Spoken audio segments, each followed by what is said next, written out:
Boa noite a todos, sejam bem-vindos à segunda sessão do seminário do Grupo de Estudos Recepção Estética e Crítica de Arte.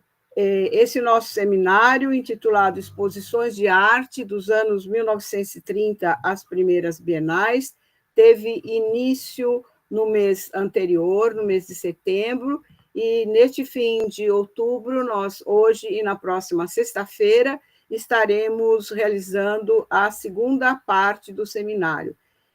Terá continuidade no próximo ano, nos meses de março e de abril, sempre na última quarta e última sexta-feira do mês. Eu vou passar a palavra a Andréa Ronck, que é a mediadora da sessão de trabalho de hoje. Obrigada, professora Lisbeth. Bom, boa noite também. Eu vou fazer a mediação. Meu nome é Andréa Ronck, eu também estou no grupo de pesquisa da professora Lisbeth. Vou primeiro começar agradecendo aos palestrantes de hoje, né? E também ao apoio técnico, que quem vai estar hoje no nosso apoio técnico são a Daniele Nastari e a Cristiane Ribeiro. Então, se vocês tiverem dúvidas, perguntas, podem mandar no chat que elas vão estar de olho. Vou só reforçar, né, para quem estiver chegando agora, que a professora acabou de nos dizer, que o programa, a nossa sessão está sendo gravada e vai ser compartilhada no canal do YouTube do PGEA, o Programa Interunidades em Estética e História da Arte. Vou partir, então, para as apresentações. Eu quero dizer que nós temos 3 pessoas que vão apresentar hoje. Vou fazer a apresentação de cada um, conforme chegar a vez de cada um deles. Aliás, nós temos 3 apresentações e 4 pessoas que vão apresentar. Cada um vai ter 20 minutos para a sua apresentação, e depois nós vamos abrir mais 30 minutos para o debate, para a gente conversar e vocês mandarem suas perguntas. Dito isso, vou partir já para a apresentação da nossa primeira palestrante de hoje, que é a Carolina Barbosa de Mello. Ela é brasiliense, doutoranda em História da Arte pelo PGEA da USP, esse programa, mestre em História da Arte pela Unifesp e licenciada em Artes Plásticas pela Universidade de Brasília. Ela atua na área de gestão cultural, com ênfase na realização de exposições de arte e em projetos e instituições que pesquisam a arte contemporânea, educação não formal, ensino de arte e história da arte brasileira, e atualmente ela é assistente de artes visuais no SESC São Paulo. O título da apresentação dela é O Salão Lúcio Costa, a 38ª Exposição Geral de Belas Artes de 1931. Vou passar, então, a palavra para a Carolina e vou começar a marcar o tempo também, e vou avisar quando estiver faltando 15 minutos para acabar esse tempo. Então, boa apresentação, Carolina. Bom, obrigada, Andréa, obrigada a todo mundo, boa noite. Eu queria agradecer a todas e a todos, primeiro, né, a professora Lisbeth, a organização do grupo, e principalmente a todos presentes. É uma alegria, porque esse grupo ele dispara vários novos assuntos a partir das nossas pesquisas. Acho que sempre tem uma relação que às vezes parece desconexa, mas que quando a gente vai olhar tudo junto, vem a nossa pesquisa de doutorado, no caso da minha, e todas as outras dos colegas somando em todos os pontos. Eu vou subir aqui a apresentação, só me confirmem se eu vou compartilhar uma janela. Eu vou começar a apresentação, então, comentando, é um relato de pesquisa que eu propus para o grupo, porque a gente estava começando a fazer uma discussão a respeito da história das exposições, essas exposições que aconteceram entre, né, 1930 e 1950, e tinha uma exposição especial que eu já tinha tomado conhecimento por causa da minha pesquisa, que é sobre a década de 60, não é necessariamente esse assunto, mas é uma pesquisa em torno de histórias das exposições, e que esse episódio me fez pensar sobre vários outros assuntos, né? Essa exposição, então, que eu fiquei com uma certa pulga atrás da orelha de pesquisa, é a 38ª Exposição Geral de Belas Artes de 1931, que eu vou chamar aqui de Salão Lúcio Costa temporariamente. Próximo, por favor. Bom, a 38ª Exposição Geral de Belas Artes, né, ela acontece em 1931, e ela foi inaugurada com um inédito conjunto de organizadores. Ela foi conhecida também o fato dela não ter eleito, né, um júri para fazer a seleção das obras inscritas. Ela não teve um limite de quantidade de obras, claro, né, expresso para que os artistas se aplicassem. Não teve uma seleção ou exclusão, ou seja, todos os artistas que se aplicaram entraram na exposição, foram aceitos. Não teve nenhum prêmio de viagem para o exterior ou prêmio de melhores artistas. E ela não estabeleceu essa tradicional hierarquia entre os prêmios, né, das exposições, como acontecia nas exposições anteriores. Então, esse é o preâmbulo que eu poderia dizer a respeito da 38ª Exposição Geral, e é a partir disso que me fez ficar curiosa para buscar um pouco mais de elementos sobre quais são as razões dessa exposição ter acontecido dessa forma. Essa exposição, então, ela fica, né, pontualmente reconhecida, e também é uma situação dela muito singular, que foi a única exposição geral realizada sob a direção do arquiteto-diretor Lúcio Costa, que passou alguns poucos meses à frente da Escola Nacional de Belas Artes. Próximo, por favor.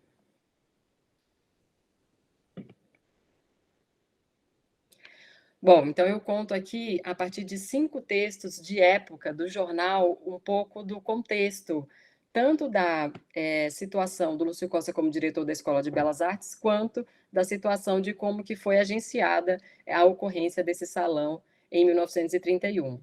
Esse salão ele é também conhecido como Salão Revolucionário ou Salão Tenentista, e esse é um dos capítulos, né, da história da arte que ajuda a contar um pouco como que se operacionalizou a discussão de conceitos, os personagens e quem que organizou um pouco do acontecimento dessa exposição. Próximo, por favor. Bom, aqui é só um pequeno resumo, acho que para fazer uma retomada de um panorama histórico, não sei se peço desculpas se tiver ficado muito pequeno, mas esse contexto da 38ª Exposição Geral é o contexto em que, no final de 1930, tem a eleição do Júlio Prestes, que é um paulista, e que essa eleição, quebrando ali aquela política do café com leite, ela gera uma insatisfação, e com essa insatisfação, os opositores deflagram, né, um golpe civil-militar, que é organizado pelos presidentes, né, que na época era presidente dos estados Minas Gerais, Rio Grande do Sul e Paraíba, e a partir desse golpe, que se organiza junto com um grupo de tenentes do Exército, o poder, né, a presidência do país é entregue ao Getúlio Vargas, que à época era governador, no caso, presidente do estado do Rio Grande do Sul, ainda em outubro de 1930. Esse período, né, ele começa, né, um novo momento na história brasileira e que a gente passou a reconhecer como Estado Novo. E essa situação específica desse golpe ficou muito conhecido, né, historicamente, como a Revolução de 30. Desde então, essa revolução ela vai ser chamada sempre de revolução, e aí, né, temos que entender essa questão dessa palavra entre golpe e revoluções. Acho que temos muitos elementos agora para conversar bastante sobre ela. Ela ficou muito marcada, essa noção de revolução, tanto que nomeou tanto esse salão, que vamos discutir agora, quanto esse próprio acontecimento do que aconteceu, esse acontecimento nessa ocorrência, dessa tomada do poder do país, né? Estou falando aqui de modo bastante simplório e muito resumido, claro, a partir de uma eleição que não foi concluída, né? Ela não foi entregue ao Júlio Prestes, mas que foi entregue um poder a uma pessoa a partir de uma tomada mesmo de poder por parte de um grupo de civis e dos tenentes do Exército. Com toda essa mudança social, temos aí, então, a nomeação de novos cargos em todo o poder público, né? E com isso a gente tem o Ministério de Educação e Saúde, né? Que era reconhecido como o MES, que é tomada pelo Francisco Campos. O Francisco Campos nomeia, então, é nomeado como ministro da Educação e Saúde, e ele tem o Rodrigo Melo Franco de Andrade como seu chefe de gabinete. E aí, por sua vez, o Rodrigo Melo Franco de Andrade nomeia Lúcio Costa para diretor da Escola Nacional de Belas Artes. Lúcio Costa, que estava ali no momento vamos dizer, de certa juventude, nem tanto, nem muito, vamos dizer assim, com 29 anos, mas com certeza a figura dele à frente da Escola Nacional de Belas Artes emite uma mensagem bastante, diríamos até polêmica para a época, né? E como o Lúcio Costa vem com uma promessa de reforma, de renovação e oxigenação dessa instituição secular, com certeza a própria nomeação do Lúcio Costa trouxe aí uma reação dos opositores, né, que estavam ali mais próximos da Escola Nacional de Belas Artes, que queriam ali defender o que estava estabelecido, o que vinha sendo implementado na Escola Nacional de Belas Artes. Próximo, por favor. Bom, então aqui, longe de querer fazer uma retomada, mas só para fazer uma pontuação de qual era o contexto dessas exposições gerais de belas artes, né? A gente tem ali em 1816 a própria fundação da Escola Nacional de Belas Artes. Em 1840, a escola passa, né, já realizava exposições dos alunos, mas a partir de 1940, a escola é autorizada a receber inscrições de artistas do Brasil inteiro para participar das exposições, né? Então, as exposições, a partir de 1840, passaram a ser não somente dos alunos da Escola de Belas Artes, mas de pessoas que poderiam se aplicar de todo o Brasil.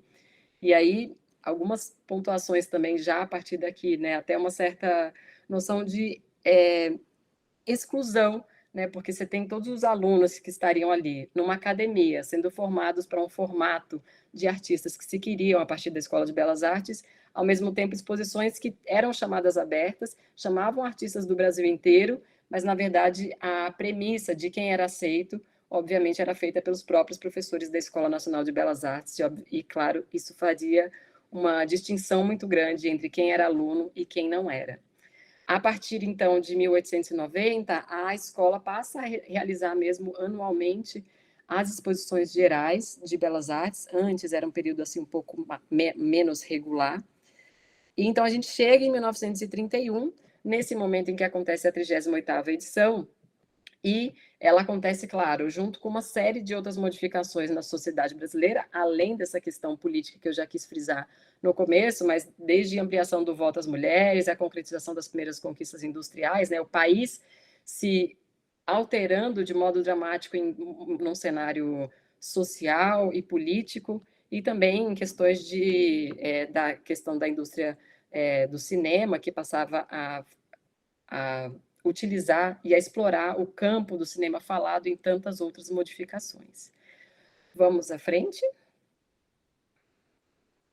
Aqui eu só queria fazer uma pontuação, mas eu acho que eu vou deixar isso aqui, quero comentar um pouco de por que esse estudo dessas exposições teria, né, alguma relevância pontual, né, no estudo da história da arte brasileira. Acho que é importante a gente trazer, acho que inclusive todo esse seminário, ele parte um pouco dessa premissa, né? A gente olha as exposições como um ponto focal e, a partir delas, ampliar esse espectro, trazer novos elementos e realmente olhar para as exposições como um ponto irradiador de novas possibilidades de estudo, de novas perspectivas.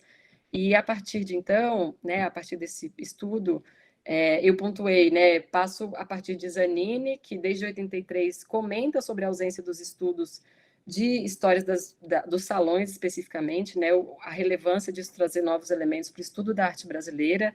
Depois ele comenta, né, vai ainda mais além, Zanini comenta dessa necessidade de estudar esses salões e essas exposições a partir dos regulamentos, dos materiais, das lutas de tendências, né, que estavam sendo ali, das epistemologias, mas também da formação do júri, de uma destinação dos prêmios e até mesmo dos públicos. Acho que a gente, infelizmente, ainda não está nesse momento de conseguir esse acesso a todos esses elementos, mas é algo que norteia um pouco, acho que, inclusive, todo esse seminário.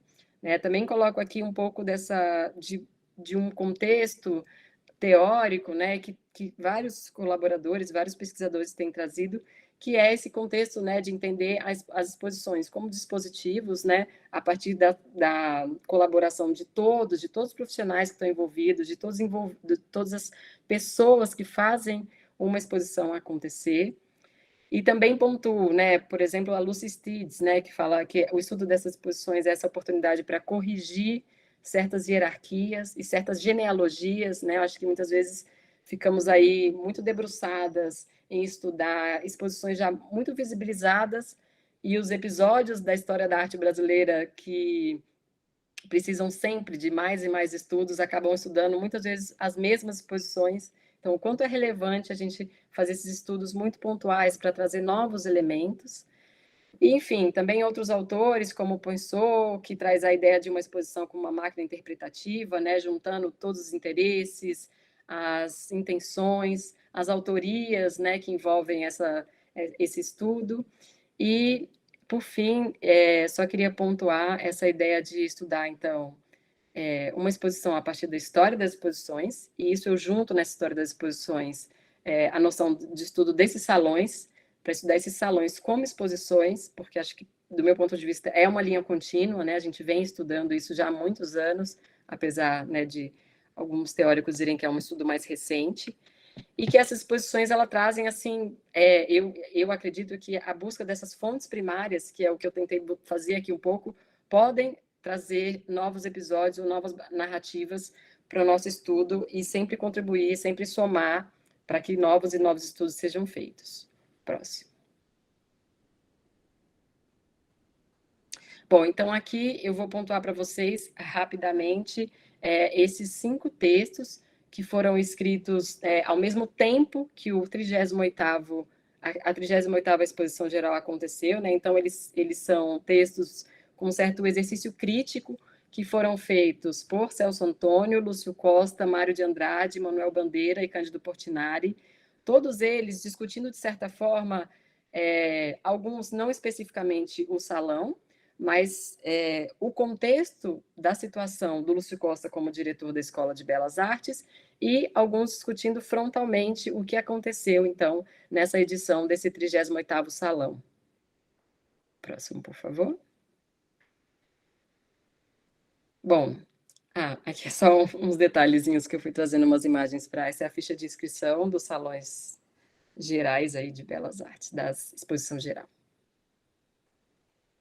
Bom, então, a partir do Celso Antônio, que era artista, né, foi artista premiado de outras edições da Exposição Geral de Belas Artes, o que ele traz? Ele traz um texto, né, que se chama Dois Artistas Modernistas na Escola de Belas Artes, que foi publicado em abril de 31, e ele comenta nesse texto a respeito da situação dele ter sido convidado por Lúcio Costa para lecionar escultura na Escola Nacional de Belas Artes. A partir desse convite, ele comenta, né, que ele vai aceitar esse convite com muita alegria, mas, sobretudo, pela noção e pela crença que ele vai ter na liberdade para lecionar. Né? E aí é legal entender, é interessante colocar como ele perceber, ele coloca palavras muito claras de que Lúcio Costa estaria trazendo uma mentalidade nova para a Escola Nacional. O Celso Antônio tem um fato, né, interessante perceber. Ele foi artista premiado de exposições gerais de Belas Artes nos anos anteriores. Em 1927, ele retorna para o Brasil, e nesse momento em que ele retorna para o Brasil, depois de já ter feito os estudos dele na Europa, ele se aplica novamente para as exposições gerais. E aí ele é negado, a obra dele é negada. E aí ele fala, como é possível eu ter sido artista desse salão por causa do meu prêmio, que eu fui premiado neste salão, eu fui estudar na Europa, e quando eu volto, a obra e a minha poética que eu desenvolvi não é mais aceita nesse salão. Então, dentro desse contexto, ele comenta que a Escola Nacional de Belas Artes era uma instituição conservadora e fechada para as novas correntes modernas existentes no mundo. Então, ele que, de certa forma, se dizia alinhado com o que estava no mundo, volta e fala, não, essa escola não me aceita, como isso poderia ser possível. Então, ele comenta, né, que a vanguarda, né, de modo geral, falando a respeito do que estava acontecendo na Escola Nacional de Belas Artes, a vanguarda intelectual estava alinhada ao movimento revolucionário, ou seja, esse movimento que organizou, de certa forma, essa troca política. E essa era uma nova corrente de pensamento no Brasil. Segue, por favor.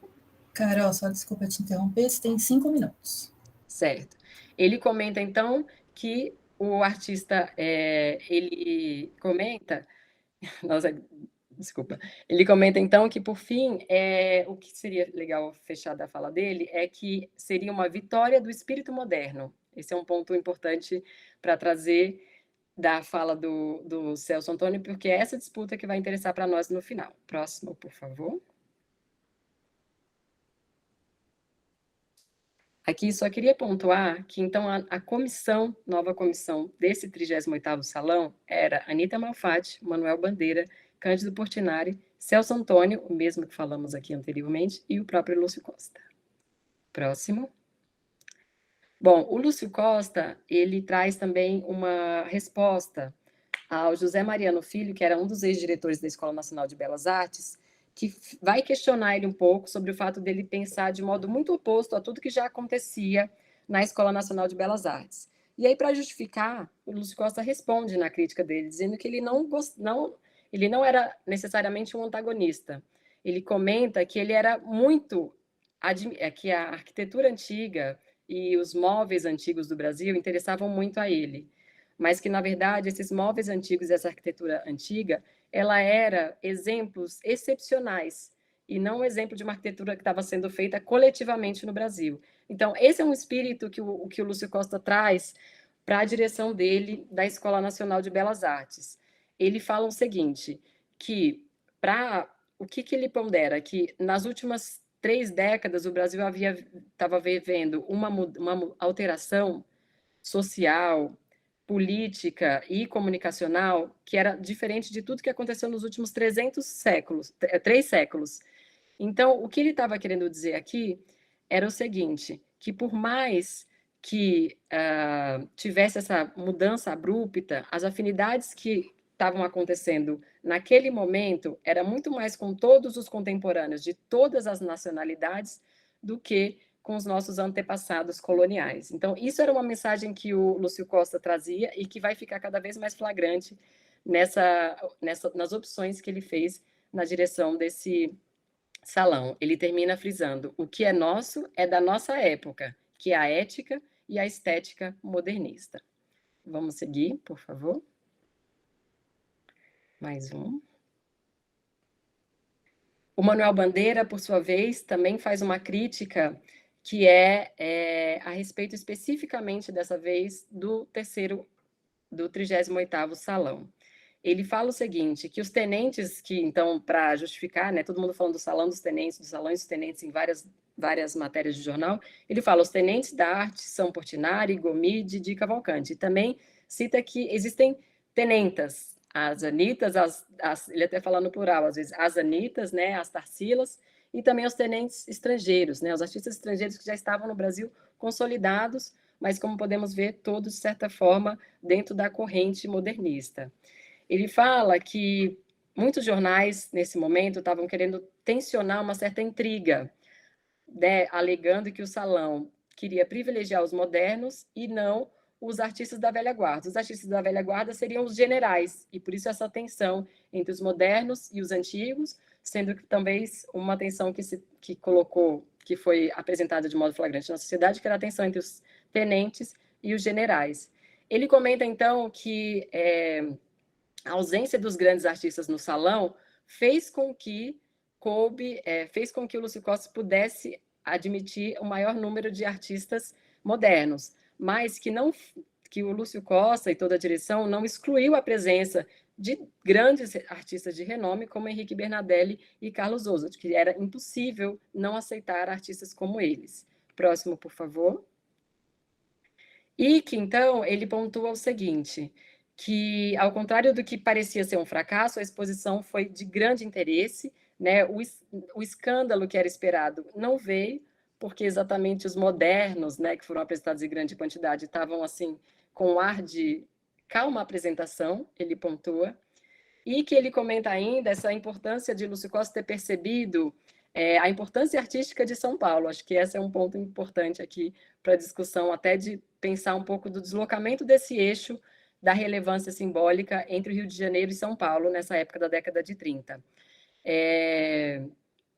Por fim, ele coloca nessa relevância, né, o fato da Anita ter sido convidada para essa comissão, para esse júri, nessa comissão, e ele coloca que, apesar dele achar que a arte dos tenentes, né, ou seja, do grupo dos modernistas, não ia vingar na escola, ele percebe que o que aconteceu na ação de Lúcio Costa já teria deixado um ponto luminoso na história da escola para sempre. Próximo. Carol, já estouramos, se quiser ir concluindo. Vou concluindo. E aí, por fim, o Mário de Andrade, só para finalizar, ele coloca uma única questão, né, que, de fato, o salão aconteceu com liberdade admirável e que o júri se colocou não no lugar de poder julgar, porque não é possível ao júri, né, julgar em termos de técnica e estética nenhum movimento artístico e nenhuma qualidade artística. E a melhor frase que Mário de Andrade coloca é: o público que julgue e castigue. Acho que isso é o que ele deixa, que é excepcional, além de uma série de outras pontuações incríveis, mas acho que eu queria ficar com essa frase aqui do Mário, porque é realmente muito importante para entender como que fica essa análise no final. Mais uma, por favor. Eu vou passar aqui. O Cândido Portinari, por fim, só para colocar. Mais uma, por favor. Ele fala, então, para pontuar, essa situação do Salão 38 ter avançado 50 anos em termos de artes plásticas, porque ele diz que os artistas que estavam acostumados, os conservadores, a ganhar prêmios, a ter banda de música, a ser encontrados com o pessoal chique do subúrbio, né, participou pelo amor à arte. Então, ele fala aqui que, de fato, o 38º Salão é um verdadeiro panorama da arte brasileira, ou seja, esse salão Lúcio Costa. Aí, para concluir totalmente, peço desculpas. Pode seguir, por favor. Mais um. Eu só deixo aqui, então, claro, né, esse embate que é colocado no desejo da Escola Nacional de Belas Artes em manter uma estética conservadora, mas que, obviamente, também era, baseado na premissa de uma ética conservadora, que, como a gente disse, uma ruptura sociopolítica gerou numa ruptura, até na escola, que gera numa ruptura estética. Então, também pontuo, né, dessa importância entre as decisões revolucionárias de Lúcio Costa, né, acho que tem algumas questões importantes, né, a ausência dos artistas acadêmicos, como se fosse um certo boicote, permite que ele aceite mais, e todos os artistas inscritos, então, necessariamente, talvez possa ter sido uma ocasião, e não necessariamente uma decisão.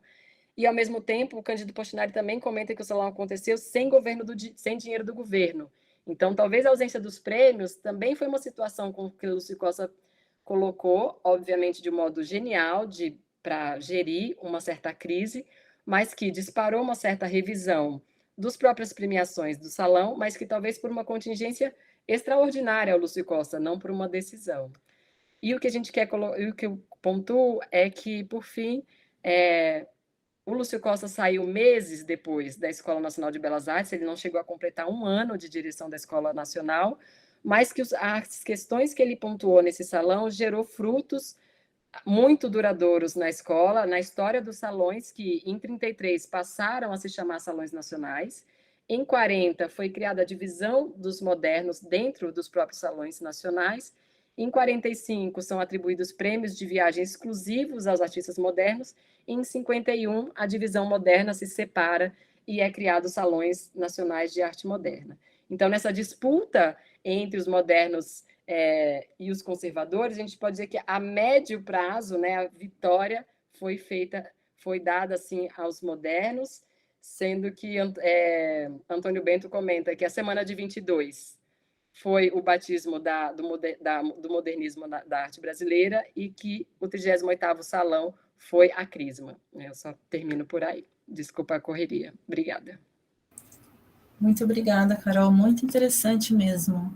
Eu já vou pedir para o pessoal que quem tiver perguntas a gente vai, né, trazer depois. Já vou passar para apresentar nosso próximo palestrante, que é o Vitor. Só um minuto que eu estava aqui com as mini-bios, os nossos palestrantes de hoje. O próximo, então, é o Vitor Crubellati. Ele é economista, graduado pela Unicamp, mestre em Comunicação e Cultura pelo ProLan, da USP, onde defendeu a dissertação sob o título Marco Antônio Vilaça e Patrícia Phelps de Cisneros, Estratégias na Internacionalização de Obras de Arte Latino-Americanas, pesquisa Economia da Arte, Relações, Centro e Periferia e Desenvolvimento Econômico, e o título da apresentação dele é A Primeira Exposição da Família Artística Paulista, Percursos, Narrativas e Repercussões da Mostra de 1937. Vitor, você também vai ter 20 minutos que eu vou começar a contar agora. Obrigada.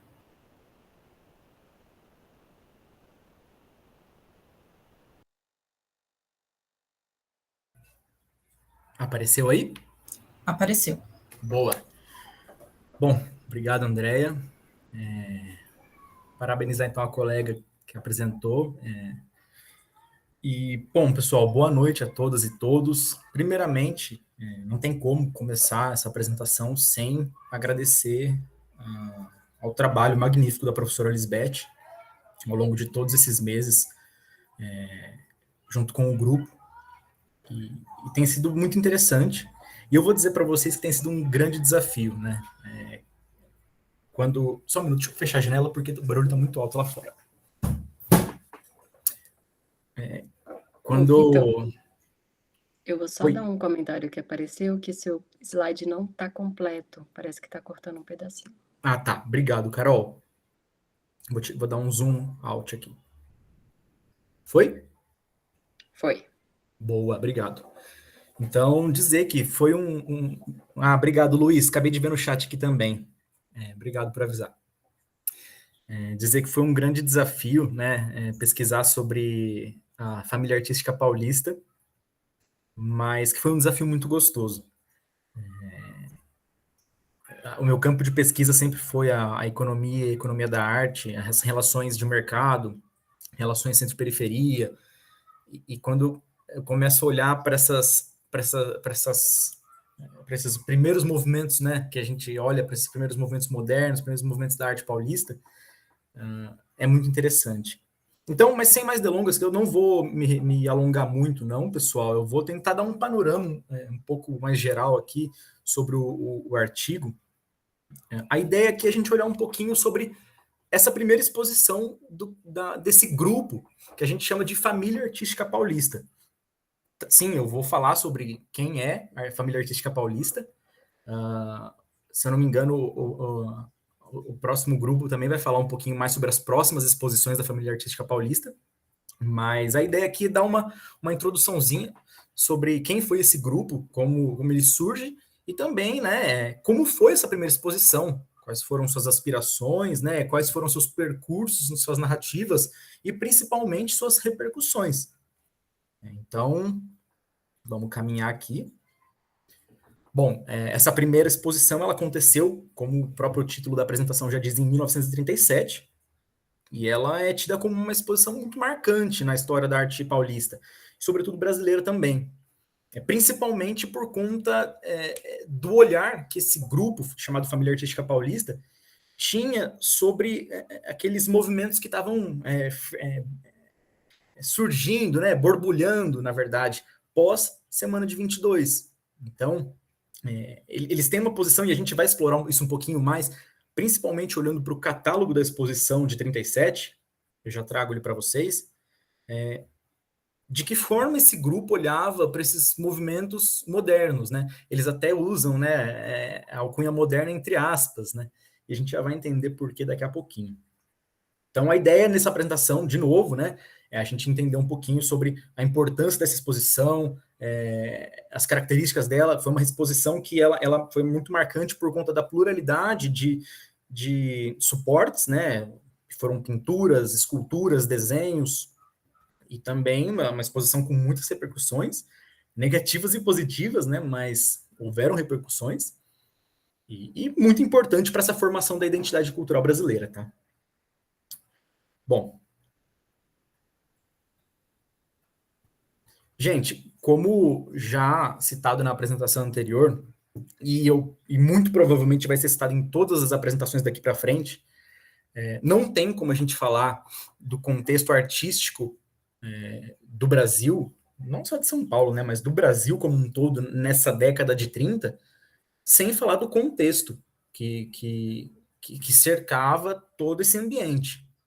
Era um contexto eu vou até dar um zoom aqui, porque eu acho que está muito pequenininha a letra para vocês.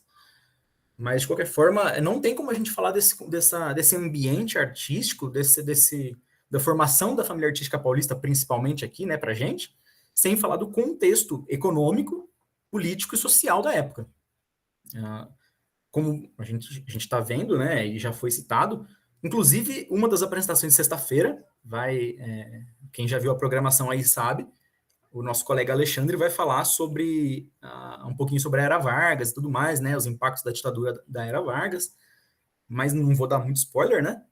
De qualquer forma, olhar para esse contexto todo da década de 30 faz muito sentido, né, na formação desses novos perfis, desses novos caminhos da trajetória artística. Então, vamos tentar situar um pouquinho, ainda que superficialmente, ainda que de forma muito breve, tá? Primeiro, economicamente, pessoal, o país ele enfrentava uma crise profunda, tá?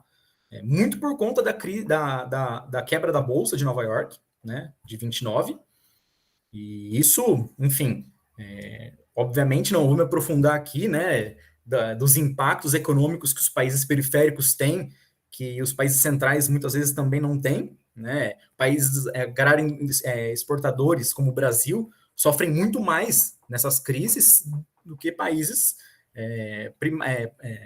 manufatureiros, né? Mas enfim, o ponto não é esse aqui. O ponto é que o Brasil passou por uma grande crise nessa época. Então, esse modelo agrário exportador que estava vigente na época brasileira, e que é vigente até hoje, na verdade, né? Ele sofreu grandes abalos, tá?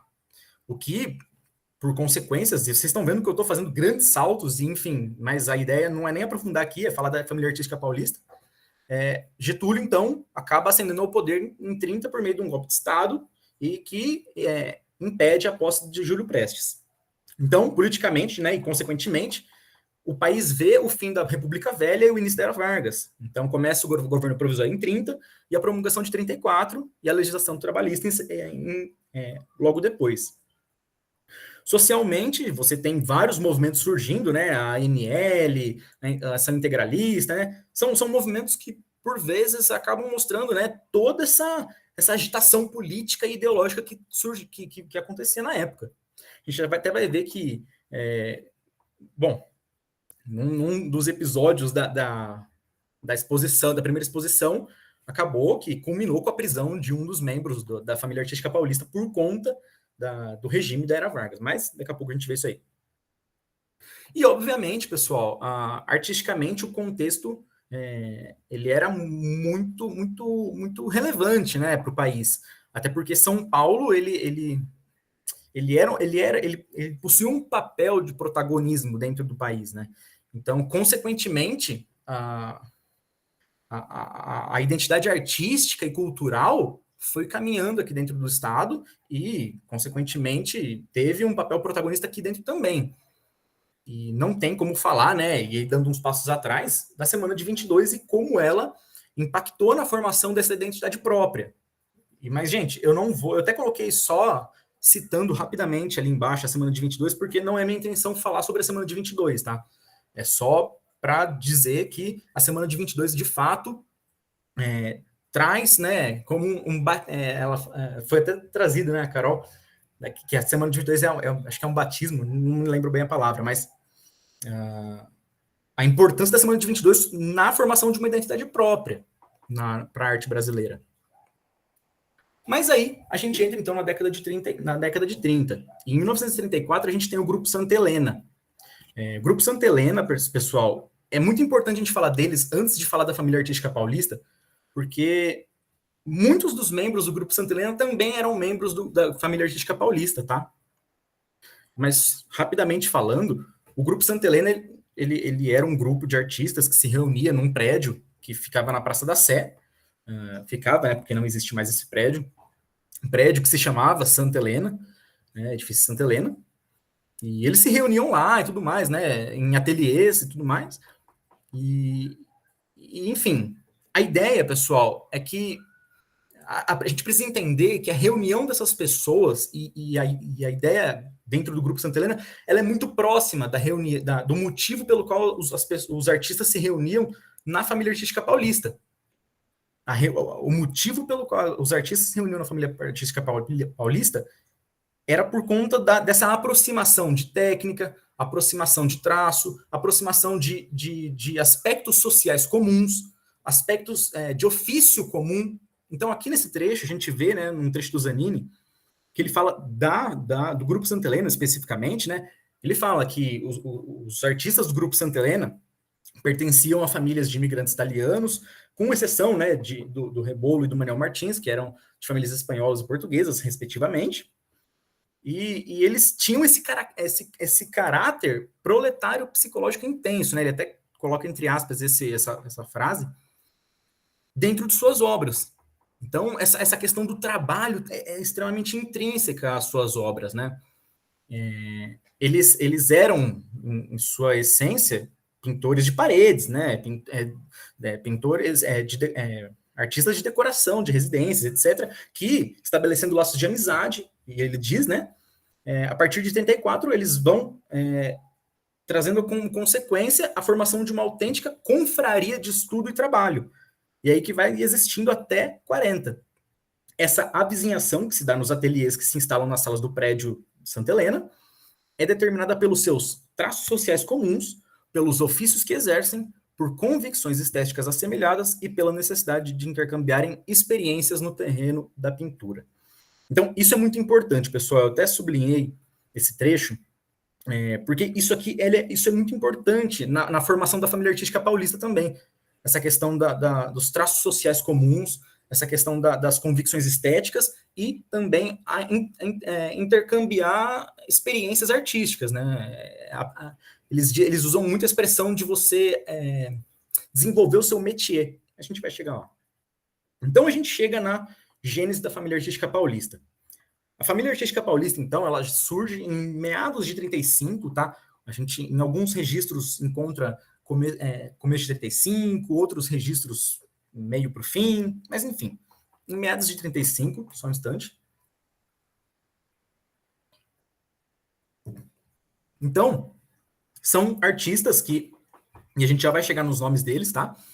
Que alguns deles já se reuniam anteriormente lá no Grupo Santa Helena, né? No Palacete Santa Helena, perdão. E aí tem um trecho aí, né? Que fala: organizado por Paulo Rossi Ozir, teve íntima relação com o Grupo Santa Helena, uma vez que, além de compartilharem alguns membros em comum, possuíam também certas convergências de visualidade, de aspectos técnicos e de materiais de produção. Então, pessoal, é muito por conta dessa avizinhação, tá? Muito por conta dessa similaridade de técnica, muito por conta dessa similaridade de métier, de trabalho. A família artística paulística, assim como o Grupo Santa Helena, trazia consigo, de forma muito evidente, esse caráter proletário também nos seus trabalhos. Tem um trecho do Flávio Mota que diz que o Mário de Andrade define a família artística paulista como vindos todos do povo, né? Mário de Andrade definiu a família artística paulista assim. Assinalam na história da nossa pintura um verdadeiro fenômeno do proletarismo. Se não operários, ao menos filhos de operários. Foram considerados pelo autor de Macunaíma como expressão de um instante significativo da vida artística paulista. Então, quando ele começa a falar a tentar definir um pouquinho quem são esses artistas da família artística paulista e por que eles se agremiam, né, se juntam, ele define, né, que ele fala, né, que o Rebolo e muitos outros, anteriormente, eles executavam o que ele chama de pintura de liso, né? E aí ele vai fazendo o que eles chamam de transposição classística das técnicas, ou seja, ele vai mudando as técnicas, vai mudando o suporte também, né? Tudo isso nesse ambiente que eu falei para vocês, de avizinhação, de agremiação, e ele até define como camaradagem. É uma forma de procurar aprimorar o trabalho, o métier. Então, ele até fala, depois eles redistribuíam a experiência que eles tinham, né, de trocar essas experiências de pintura, que os melhor qualificavam no domínio dos materiais e dos instrumentos. Mário de Andrade viu também, na sequência dos interesses, condições semelhantes à do operário qualificado, ou seja, era uma forma de se qualificar também. Buscavam, por intermédio da pintura, uma nova qualidade que os substituísse nas árduas exigências do trabalho, impostas pela condição proletária. Se, por um lado, passar de pintor de liso a pintor de quadro pode corresponder a um enobrecimento, por outro, se verifica a depuração do ofício de uma íntima relação com a temática dada a luxos. Bom, então, gente, quando a gente olha para essa reunião dos artistas que formavam a família artística paulista, era uma questão muito mais de solidariedade ao trabalho do colega, e, enfim, era muito mais uma questão de estar junto e evoluir junto, do que especulações estéticas. E a gente vai ver isso muito no catálogo da primeira exposição. E eu já vou começar a caminhar um pouquinho mais rápido aqui. Mas, enfim. Aproveitando sua deixa, avisar que você tem 5 minutos. Perfeito.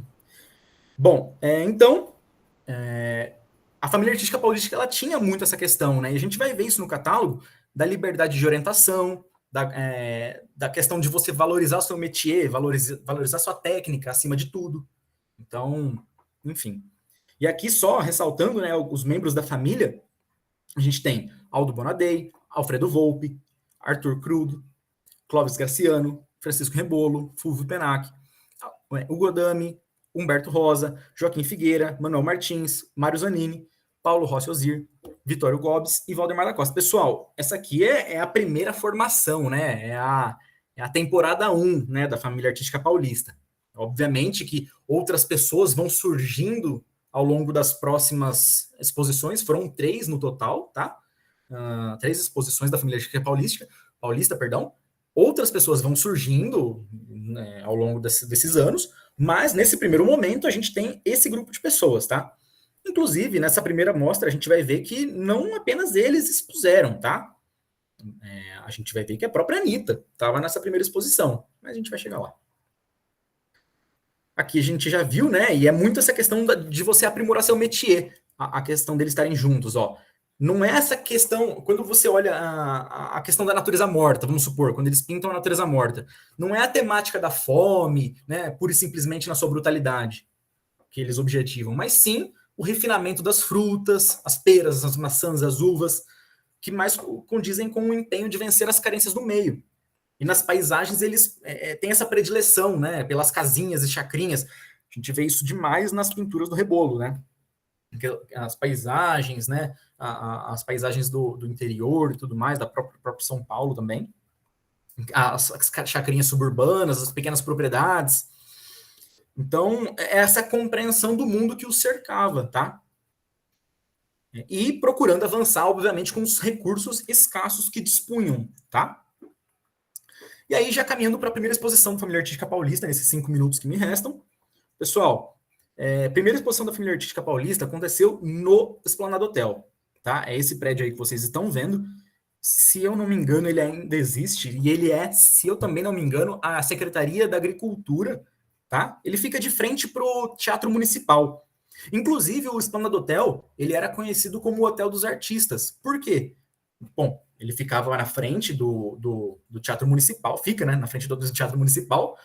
Muitos artistas que se apresentavam no Teatro Municipal se hospedavam nesse hotel, era um hotel de luxo, né, e tudo mais, e ele tem eu não sei se ainda existe, né, mas ele tinha, pelo menos, uma passagem subterrânea que levava os artistas do hotel para o Teatro Municipal.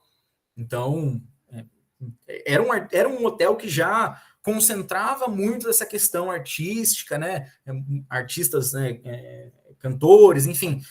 E não apenas cantores, mas também, pessoal, desde cedo, desde sua fundação, o hotel ele recebia exposições, né? A gente vê numa reportagem aqui que em 1923 houve uma exposição de prataria portuguesa, uma de um pintor francês, Louis Tiner, mas a gente chega em 1937 com a exposição da família artística paulista, que está aí, uma notícia que saiu no Estadão, né, que fala da inauguração no grill do Hotel Esplanada, que vai acontecer, né, o nome dos artistas, o horário, enfim. Aqui o catálogo. Pessoal, obviamente que quando a gente upa o catálogo para uma apresentação dessas, a qualidade cai absurdamente, tá? Mas eu tenho uma qualidade um pouquinho maior, se alguém quiser, né, eu posso até compartilhar, a gente entra em contato, a gente pode ver aí. Mas aqui é a capa desse primeiro catálogo, tá? Então, Família Artística Paulista, primeira exposição, grupo dos artistas plásticos, catálogo. Aqui, o lado A, então, a introdução, uma frase: a pintura vale pela qualidade intrínseca dos elementos plásticos e não por suas possibilidades representativas ou narrativas. Olha essa frase, praticamente sintetiza tudo que a gente está falando até agora, né? Aqui os expositores, então a gente vê os nomes que a gente viu lá em cima e outros que não estavam lá em cima, mas como, por exemplo, Anita Malfatti, né? Mas eu queria focar um pouco na introdução e rapidamente aqui em algumas frases, como, por exemplo, a Família Artística Paulista é, por enquanto, um grupo de artistas plásticos. E aqui eles falam, né, da alcunha de moderno, que eles mesmos falam na introdução. Muito, a propósito, evitou-se incluir na denominação do grupo a palavra moderno, entre aspas. Eles falam que eles não têm preconceito com qualquer categoria, mas eles falam que eles não queriam acobertar as heresias dos domínios das artes plásticas, né? Para não abraçar essas lamentáveis confusões que haviam, né? Essas confusões, para eles, né, afastaram o público por conta dessa surda revolta, que eles olhavam para os movimentos modernistas e falavam, caramba, né? Gerava um certo afastamento. E eles queriam tentar se desvencilhar um pouco disso. Até por isso, um pouco olhar para os clássicos, né? Eles até citam alguns dos clássicos aqui no final. Vitor, desculpa te interromper, já esgotamos, se puder concluir. Tá, vou concluir aqui então.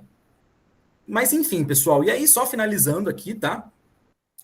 Eles falam, né, que a questão do modernismo, eles não rejeitam o modernismo, mas eles aceitam com imparcialidade o que essas correntes avançadas, futurismo, cubismo, ufismo e surrealismo trouxe, né? Bom, aqui, né, a parte final com as obras que fizeram parte da exposição. Aqui, a participação da Anita dentro da exposição e as obras que ela expôs. O que eu falei para vocês, né, que um dos artistas foi preso no dia da abertura da exposição, né, porque o Manuel Martins, ele era tido como inimigo do regime Vargas, e ele foi preso na abertura da exposição. Eles saíram para comemorar, tal, beberam e comeram, tal. Acabou tendo uma confusão, porque a abertura da exposição, pessoal, foi bem no dia da implantação do Estado Novo. Foi dia 10 de novembro. E aí tá aquele caos em São Paulo. Foi bem nesse dia. E, né, houveram várias repercussões, e aí estou finalizando mesmo, a questão, né, que a Família Artística Paulista de modo algum buscava pelo rótulo de revolucionária, muito pelo contrário, até porque eles não se desvencilhavam do modernismo, mas também não se não buscavam não olhavam só para a tradição, né? Não eram só tradicionalistas também. Bom, aqui, ó, eles também não eram passadistas, né? E aí, para concluir, fica evidente então essa relevância que o movimento iniciado em 1937 pelos artistas da Família Artística Paulista teve sobre o rumo da arte brasileira. O próprio Paulo Mendes de Almeida ressalta no artigo para o Estado de São Paulo que a Família Artística Paulista foi um importante movimento coletivo da época, que contribuiu de maneira eficaz para a formação de um ambiente que tornasse possível a criação, 10 anos depois, do Museu de Arte Moderna de São Paulo. Quando a gente olha para vários nomes presentes nessa Família Artística Paulista, a gente tem vários nomes que são chancelados, inclusive, pela história da arte brasileira anos depois, né? Então, reconhecidos não só no contexto brasileiro, mas mundialmente. Pessoal, foi uma coisa assim, super rápido, só para apresentar o artigo. Quem quiser trocar uma ideia, dá uma lida lá, a gente conversa um pouco mais. E foi isso, tá? Agradeço a atenção. Qualquer coisa é só chamar. Muito obrigada, Vitor. Já vou passar para nossa última palestra de hoje, que vai ser apresentada pela Maria Carolina Boaventura e o João Carlos Teixeira. Vou passar para a apresentação deles primeiro.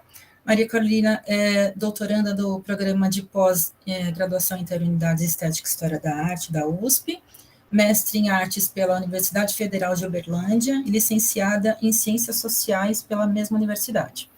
É vinculada a grupos de pesquisa da USP e da UFO, investiga temas relacionados à arte moderna latino-americana, tem experiência como professora de ensino de artes do infantil ao superior, tendo atuado, inclusive, como docente substituta na área de Teoria, História e Crítica da Arte do curso de Artes Visuais no Instituto de Artes da UFO. Realiza projetos de pesquisa historiográfica, iconográfica e curatorial. o João Carlos Teixeira, mestrando em Comunicação e Cultura pelo Programa de Pós-Graduação em Integração da América Latina, PROLAN, da Universidade de São Paulo, é bacharel em Artes Visuais pelo Centro Universitário Belas Artes, trabalha na educação formal desde 2015 como professor de artes no ensino fundamental 2 e médio, atua ainda na organização, edição e ilustração do livro O Gênio Morim e sua influência nas comunicações e nas artes. A apresentação deles tem o seguinte título: O primeiro Salão Paulista de Belas Artes, as exposições da família artística paulista e o Grupo Santa Helena, uma análise sobre concepções expositivas e trajetórias artísticas. Então, vocês têm também 20 minutos, eu vou começar a contar a partir de agora. Bom, boa noite a todas, boa noite a todos. A gente resolveu escolher esse assunto para fazer, enfim, a condução da nossa fala, do nosso artigo e agora da nossa fala, porque a gente, a Maria Carolina fez a apresentação sobre a segunda mostra da família artística paulista e eu fiz sobre o primeiro salão de belas artes paulista, né? Então, o primeiro salão paulista de belas artes. Então, a gente quis apresentar junto e também descobriu que o Grupo Santa Helena poderia ser um fio condutor que permeasse todos esses espaços expositivos nesse período. E aí, para falar um pouco sobre essa justificativa sobre eles, né, sobre por que o Grupo Santa Helena e também um pouco mais sobre ele, claro também que já foi um pouco tratado pelo Vitor aqui anteriormente, mas uma característica interessante e do ponto de vista formal também, conforme o Paulo Mendes de Almeida fala, é que eles não tinham a atenção dos modernistas, porque esses os julgavam acadêmicos, e, por sua vez, os acadêmicos os desprezavam porque entendiam que as soluções plásticas que eles alcançavam eram heréticas, né? Ou seja, não estavam à altura, não estavam ali de acordo com os cânones que a academia ensinava. Então, ele situa eles nessa zona, né, de intersecção entre esses dois campos, e também por isso acho que revela bastante sobre esse período que a gente vai falar, sobre essas duas mostras que compreendem esse espaço todo. O Grupo Santa Helena, ou melhor, os pintores do Palacete Santa Helena, antes da gente começar também a falar um pouco mais sobre a atuação deles nessas mostras, quero começar citando aqui que, na verdade, isso que se convencionou chamar de grupo, na verdade, não surgiu de modo consentido, né? Não foi algo que surgiu com um manifesto, por exemplo, como a Semana de 22 ou outros grupos vanguardistas da Europa, por exemplo. Então, foi uma associação muito mais, como o próprio Victor disse anteriormente, uma coisa muito mais espontânea, dada por afinidades e diversas, né, que ele também disse, e que acabou gerando essa aglutinação, menos por um estatuto, né, e mais por algo de fato um pouco mais fluido. Essa alcunha de grupo, isso foi surgir depois com a própria crítica de arte. O Paulo Mendes de Almeida, né, que traz isso com um livro que a gente já estudou bastante no nosso grupo, de Anitta Museu, ele vai falar bastante também sobre essa questão do Santo Inês, do Santa Helena, perdão, e ele começa chamando eles de grupo, né? Então, isso é um conceito que vem a posteriori.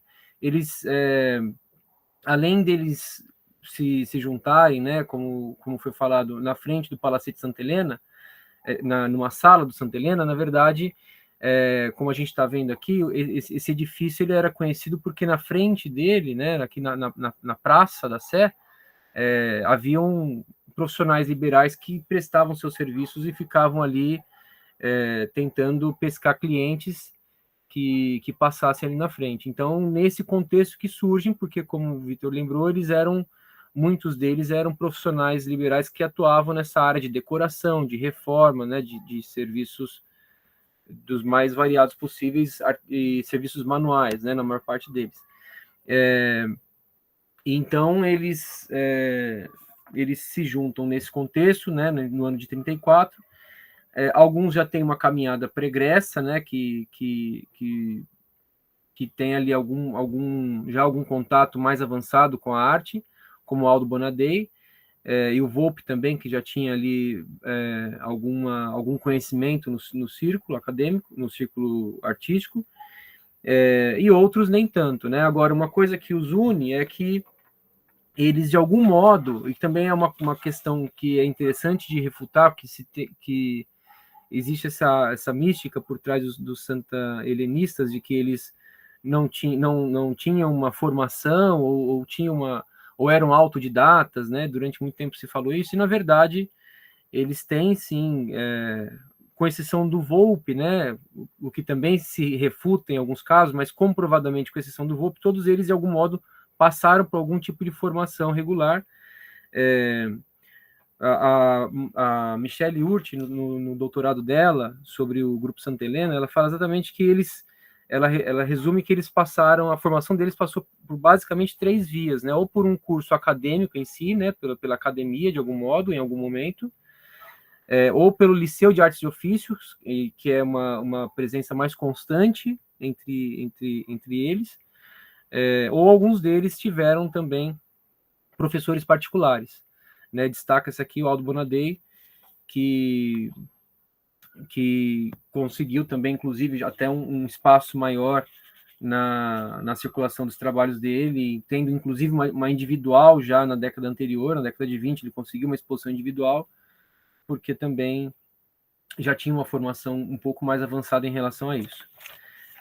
A gente não vai se deter tanto assim, mas é só para, então, contextualizar por que a gente escolheu o grupo dos pintores que atuavam no Palacete Santa Helena, porque eles tinham realmente essa fluidez, né, de ter participado dessas 2 mostras principais que a gente pegou aqui.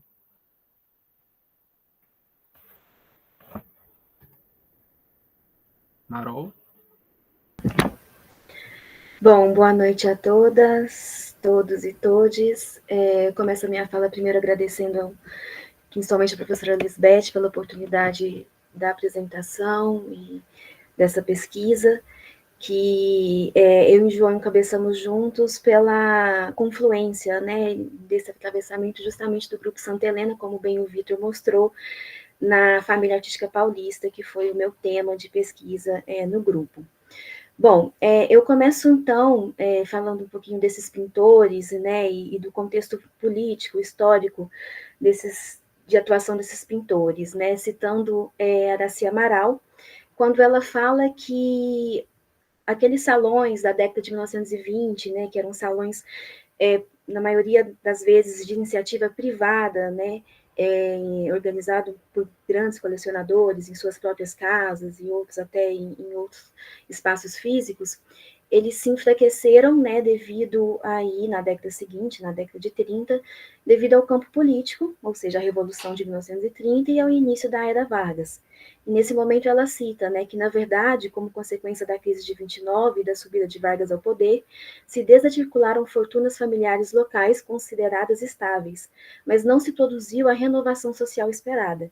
Em compensação, sobreveio um paternalismo por parte do Estado evidente na relação com as classes trabalhadoras, às quais se otorgou direitos merecidos até então postergados. E aí, então, pode passar, por favor, João. Outro autor, né, que comunga dessa mesma opinião da professora Aracy, que é a Adel Romanov Pausini, ele diz que esse contexto político, né, então, neste contexto político tem uma origem, um contexto artístico, que teve aí um objetivo de realinhar a estrutura cultural vigente naquele momento, né, da Era Vargas, com a política nacional para a cultura, enfim. E nesse momento houve uma tendência à coletivização artística. E aí, então, eu trago 4 associações, 3 delas em São Paulo, que é o Clube dos Artistas Modernos, o CAN, Sociedade para a Arte Moderna Espanha, a Família Artística Paulista, a FAP, e no Rio de Janeiro, o Núcleo Bonardelli, nesse mesmo contexto da década de 30. E essa coletivização, pode passar, por favor, João, trouxe também, então, seus próprios salões. E por meio desses salões, as agremiações artísticas, elas viabilizaram uma apresentação indistinta de trabalhos de seus membros e convidados, contornando, portanto, as filtragens dos júris nos salões convencionais. E essas tendências, né, desses salões, desses grupos, diminuíram a participação nos espaços tradicionais, ou seja, principalmente citando as escolas, né, nacionais, as escolas de belas artes, desses artistas vanguardistas e dos outros nos anos seguintes. Então, de acordo ao Paulo Mendes de Almeida, ele fala que os acadêmicos tinham na sua escola de belas artes e no salão respectivo dessas escolas, né, cidadelas em que se encastelavam, nutridos pelos favores oficiais. A praça era deles. Dominavam o mercado da pintura e das outras artes plásticas e pouca chance sobrando para os artistas modernos. Então, nesse sentido, pode passar, por favor, João? Cria-se, né, nessas mostras, sessões exclusivas para a arte moderna, né, e a busca por este espaço soma-se a outros fatores que, no limite, como o Vitor disse, vai desencadear a criação aí do MASP em 47 e do Museu de Arte Moderna nos anos de 48 e 49. Mas dentro desse contexto político, né, que eu tento citar, e referindo-se então agora aos pintores do Grupo Santa Helena, outro fator decisivo, né, e interessante para essa compreensão, é a conversão da Sociedade Paulista de Belas Artes no Sindicato dos Artistas Plásticos de São Paulo. Então, o sindicato ele nasce em 1937, justamente, né, com o início do Estado Novo, como um resultado de uma experiência associativa anterior, que seria a Sociedade Paulista de Belas Artes, que foi fundada em 21 pelo político, professor Alexandre Albuquerque, e que também presidiu o sindicato até 1940. E sobre isso, a autora que o João já citou, inclusive, ela diz que a ideia era oferecer aos associados a oportunidade de expor, em um contexto em que as exposições individuais constituíam quase um privilégio. Os salões abriam suas portas para todos os inscritos, sem seleção prévia de correntes e de orientações, e isso permitiu uma ampla participação de diferentes segmentos. Pode passar, por favor, João? Bom, então eu trago aqui a capa e a contracapa, né, do catálogo do 4º Salão do Sindicato de 38, né, e essa mostra, eu trouxe justamente para mostrar que, a partir da contracapa, esses salões, eles prescindiam de selecionadores, ou seja, era como o Millet falava, um processo natural de adesão desses artistas, né, que faziam parte do sindicato ou de convites que eles mesmos faziam. Então, faz menção somente à comissão organizadora, que não sei se dá para ver que tem o Zanini, José Cussé e Anita Malfatti, e nenhuma alusão a um júri, né, como seriam, por exemplo, os salões nacionais aí da Escola de Belas Artes. Bom, pode passar, por favor, João?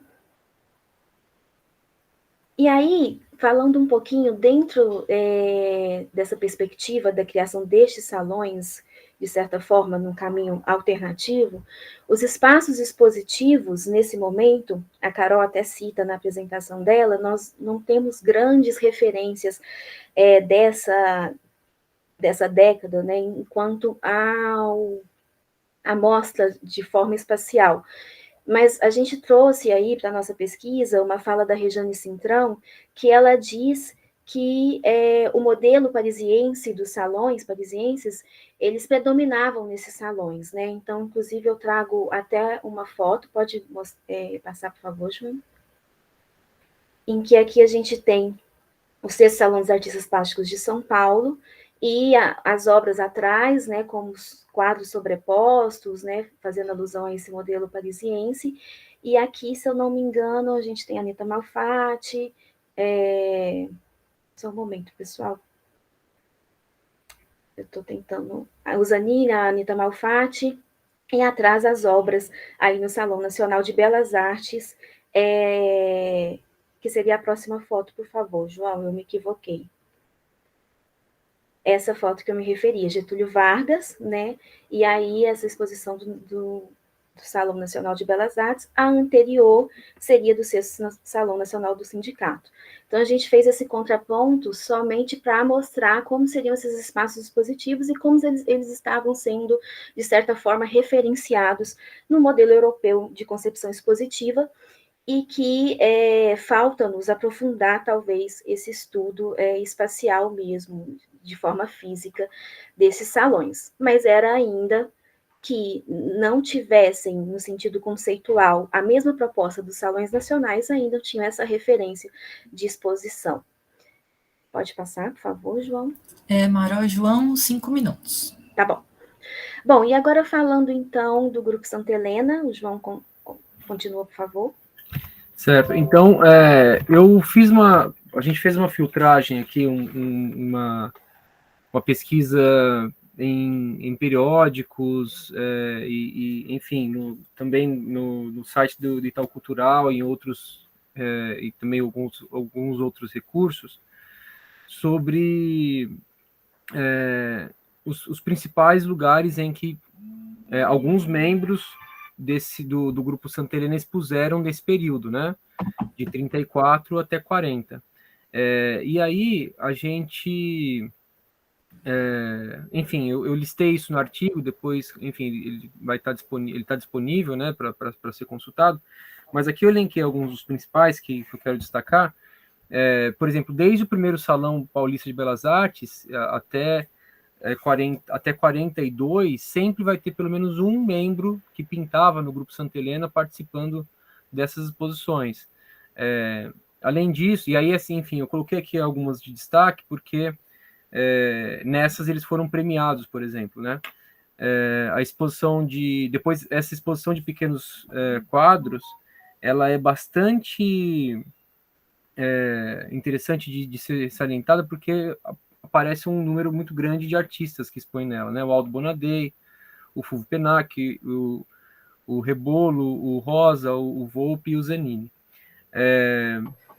Depois o 42º Salão Nacional de Belas Artes. Então aqui a gente vai percebendo também que, com a medida do tempo, eles vão também se inserindo cada vez mais nesse circuito artístico que estava já se consolidando nessa década de 30, e vão conseguindo também cativar o seu espaço. Primeiro nos salões, né, nos salões oficiais, e em seguida, depois, a partir, né, como aparece aqui da exposição da Família Artística Paulista, eles começam também nessas mostras que são organizadas por agremiações, por agrupamentos, né, como o CAN, enfim, eles vão também conseguindo conquistar o seu espaço, como o próprio Paulo Mendes de Almeida fala. Eles vão também, o próprio Paulo Rossi Ozir, quando os conhece, também mostra um pouco para eles esse caminho das pedras, né? E aí eu quero também, para ir já aqui, falando aqui do primeiro salão, essa foi uma amostra que eu estudei para poder falar na primeira pesquisa que a gente apresentou, e eu acho que ela tem uma questão interessante, que foi uma crítica muito forte, ainda nesse fla-flu quase, né, entre um academicismo ainda que já se julgava agonizando, enfim, e o surgimento dessa novidade, né, a consolidação desse modernismo, que ainda também atraía bastante crítica. Então, as críticas que saíram em jornais, né, essa aqui é uma nota, né, que eu adicionei aqui, que é uma nota que saiu no Correio de São Paulo, só falando, né, só fazendo registro da abertura da exposição, que aconteceu no dia 25 de janeiro de 34, mas as outras críticas, elas todas foram com muita veemência em cima dos artistas da geração de 22, né? Então ainda existia uma rixa muito grande, e essa celeuma que se criou em torno de concepções, enfim, que lidam ali com aspectos não só formais, mas plásticos, enfim, e outras questões também, né, estéticos e poéticos. E nesse sentido, eles acabaram...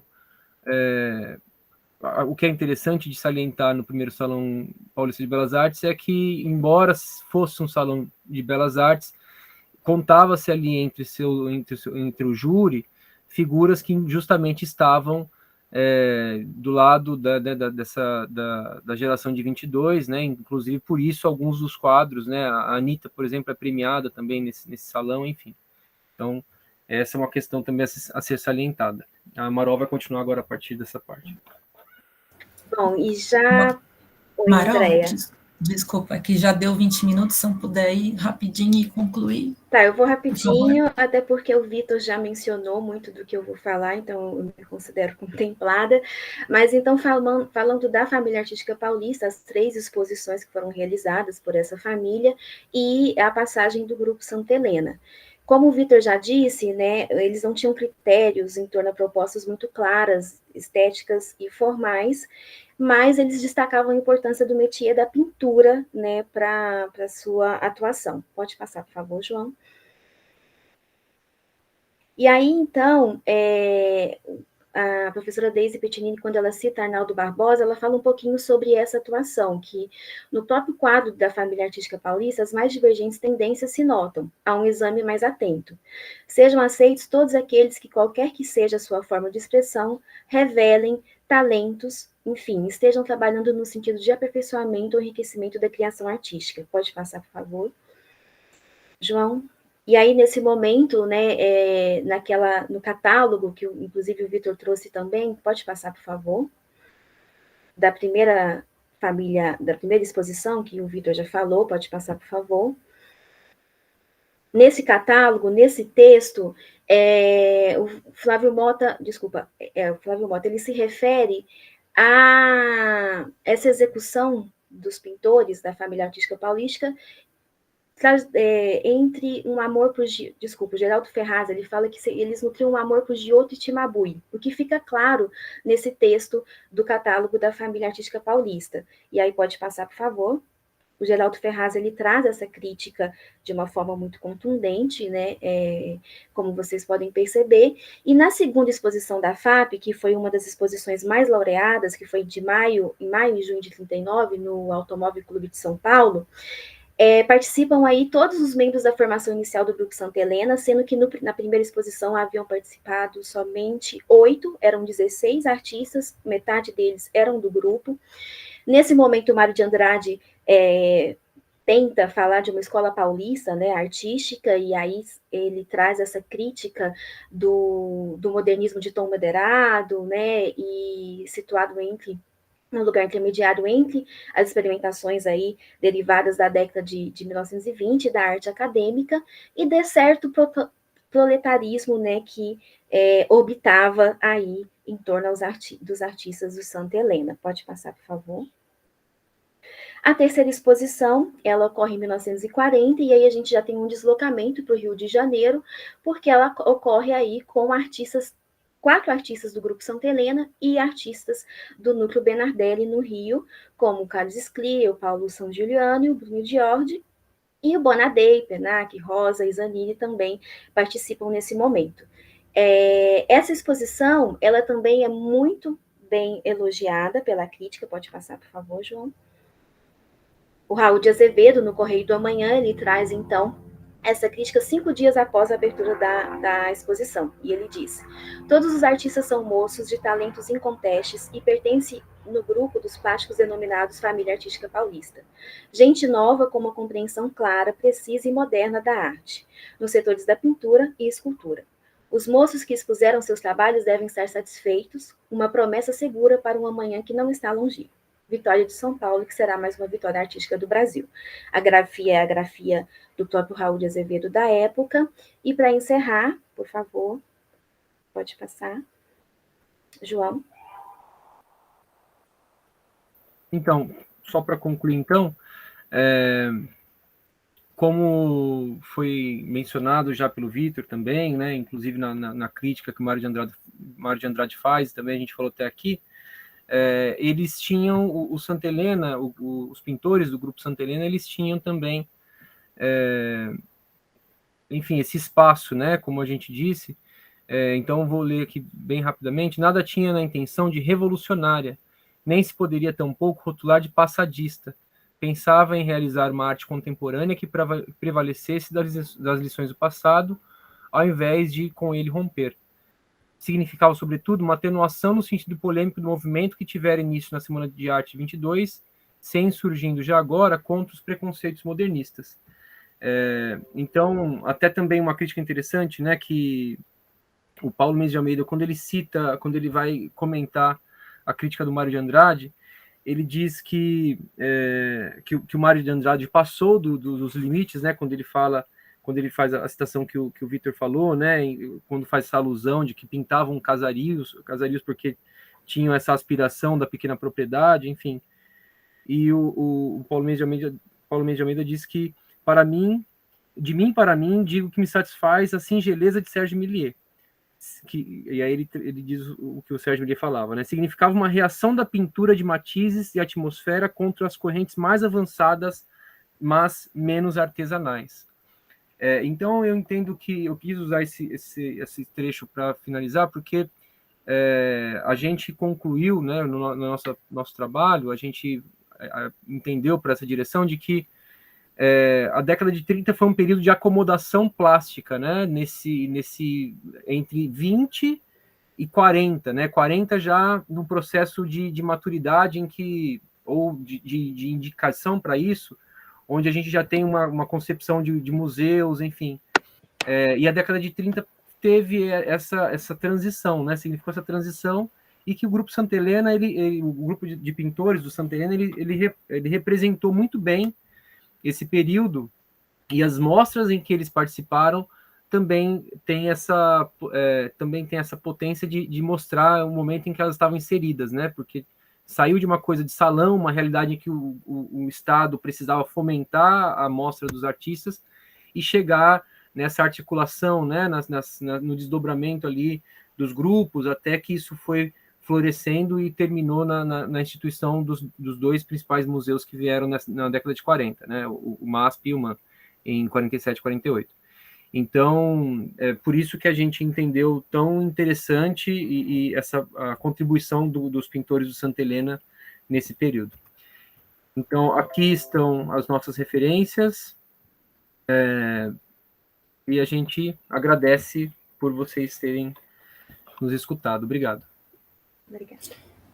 Obrigada, João e Marol. A gente vai agora abrir para até 30 minutos de perguntas e respostas.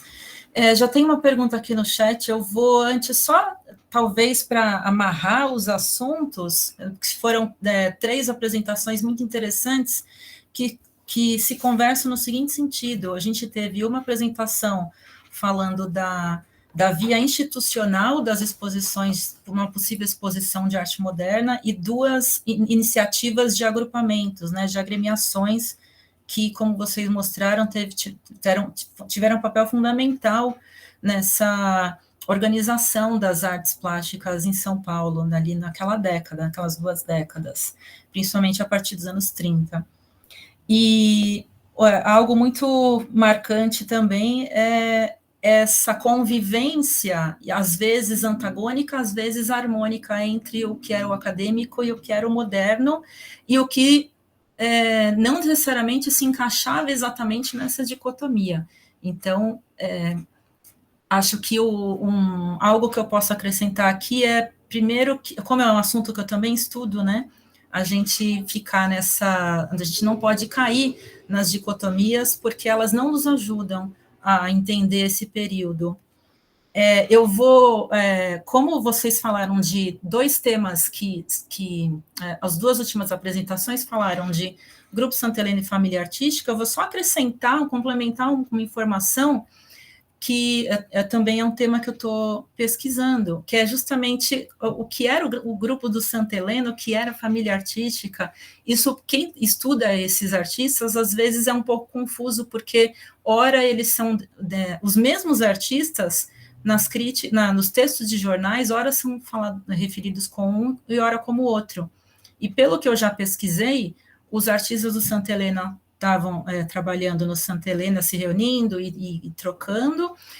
Em 36, eles na exposição de pequenos quadros, que eles acabam ficando conhecidos por personagens como Paulo Rossi Osier, e a partir desse encontro vai surgir o Paulo Rossi Osier e o Valdemar da Costa, que vão ter a ideia da família artística paulista e a exposição a primeira exposição no ano seguinte, né?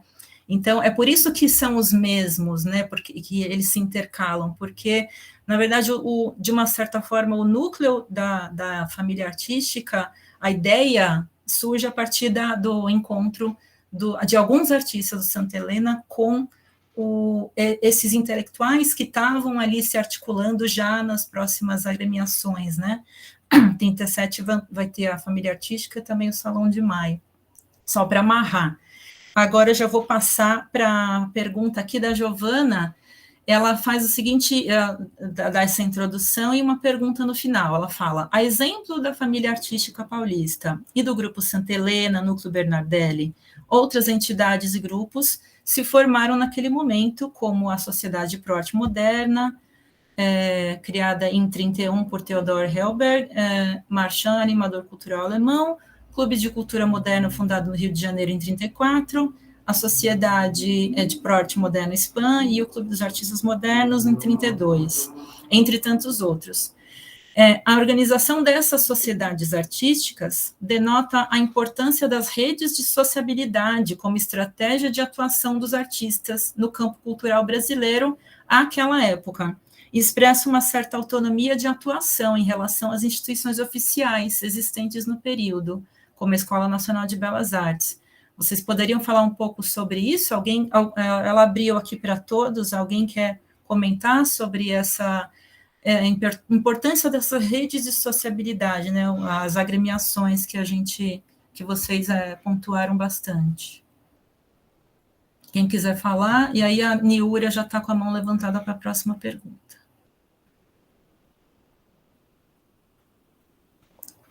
Eu vou pontuar uma coisa só desse ponto de vista institucional, que é esse panorama da Escola Nacional de Belas Artes mesmo, né? Acho que vai ter um bebezinho falando aí no fundo, mas tudo bem. Eu acho que tem uma questão que é importante, que eu fiquei pensando depois, né, porque essa ainda é uma pesquisa que ainda está em curso, que a nomeação do Lúcio Costa para diretor da escola, por ela mesma, não foi suficiente, inclusive para mantê-lo. Então, a falta de uma rede estruturada dentro desse aparato, claro que ele estava amparado pelo ministro e tudo mais, da própria escola, apesar dele ter nomeado professores e tudo mais, não foi possível manter ele de modo institucional, né, assim, mais permanente na escola com tudo que ele estava propondo. Então, assim, em relação às redes de sociabilidade, né, é engraçado entender que ele foi e com ele, imediatamente, ele tentou levar toda a rede dele, mas ela não permeou, né? Porque eram os modernos que queriam adentrar institucionalmente a essas exposições, e ele precisou permanecer, né? Assim, a permanência dessa nova rede que queria entrar na institucionalidade levou alguns anos, com algumas outras mudanças e algumas insistências para que ela pudesse criar, inclusive, depois, futuramente, duas redes de sociabilidade distintas, né, que ficou separado entre a dos salões de belas artes e a dos modernos, assim. Acho que só desse ponto de vista eu queria fazer essa pequena pontuação. Eu acho que muito importante sua pontuação, que realmente a via institucional não foi o suficiente, né, a autoridade institucional faltava uma rede de associabilidade, um apoio na base, né, na comunidade artística. Pode falar, João. E também as pessoas têm uma ideia, não sei, no geral, né, o conceito de artista que as pessoas fazem é do cara introspectivo, trancado no ateliê, mas na verdade as artes plásticas elas são uma coisa altamente, são um meio, uma mídia altamente coletiva, que funciona muito através exatamente dessas redes, né? E até hoje funciona assim, e já naquela época funcionava, porque também existiam novidades que circulavam e as pessoas se organizavam para, de algum modo, deglutir aquilo, né? Enfim, ingerir aquilo, devolver de algum modo para a sociedade. É claro que cada grupo desses que a gente está falando se juntou por alguma questão. Os pintores do Santa Helena, a gente entende que se organizaram mais por uma necessidade, se juntaram, né, porque tinham, pelo prazer da pintura, da troca, como foi dito já, e outros, de repente, se juntaram mais por interesse, por ideologia, por uma questão de princípios, talvez, né, antes do que pela fatura em si. Mas, de todo modo, acho que obedecendo ao impulso que é do artista desde sempre, sabe? Que é da coisa de se juntar com quem pensa igual a você para produzir coisas. Pode falar, Marol. Bom, eu acho que a gente não pode esquecer também que esses grupos, eles surgem via de regra, sob a égide de uma política nacional, de um Estado crescente ali, que é o Estado Vargas, né? Então, essa política nacional de cultura, ela respalda, então, que haja, por exemplo, esse tipo de associativismo, né? Essa sindicalização, essa profissionalização dos artistas. Então, se por um lado, como a Carol afirmou, talvez a instituição não dá conta, a gente tem uma política que está amparando também esses coletivos. E o que mais me encanta quando eu falo desses coletivos e pesquisando é justamente essa atuação social sendo partícipe de uma política de Estado, mas eles construindo ainda assim a sua autonomia, né? Que eu acho que foi o que a Giovana ilustrou. E outra coisa que eu fiquei pensando é como essa transição também, né, essa querela do moderno para o acadêmico, a gente tem justamente em 29, como o Vitor falou, da crise de 29, a criação do MoMA em Nova York. Então, a gente já tem aí padrões expositivos modernos, né, do cubo branco e tudo mais, e que esses salões, talvez, insurgentes, inclusive o Salão de Maio, que a gente vai ver na próxima sessão, talvez estão atentos a isso também, e também, de certa forma, caminhando para uma nova institucionalização. Enfim, eu não sei se faz sentido esse pensamento.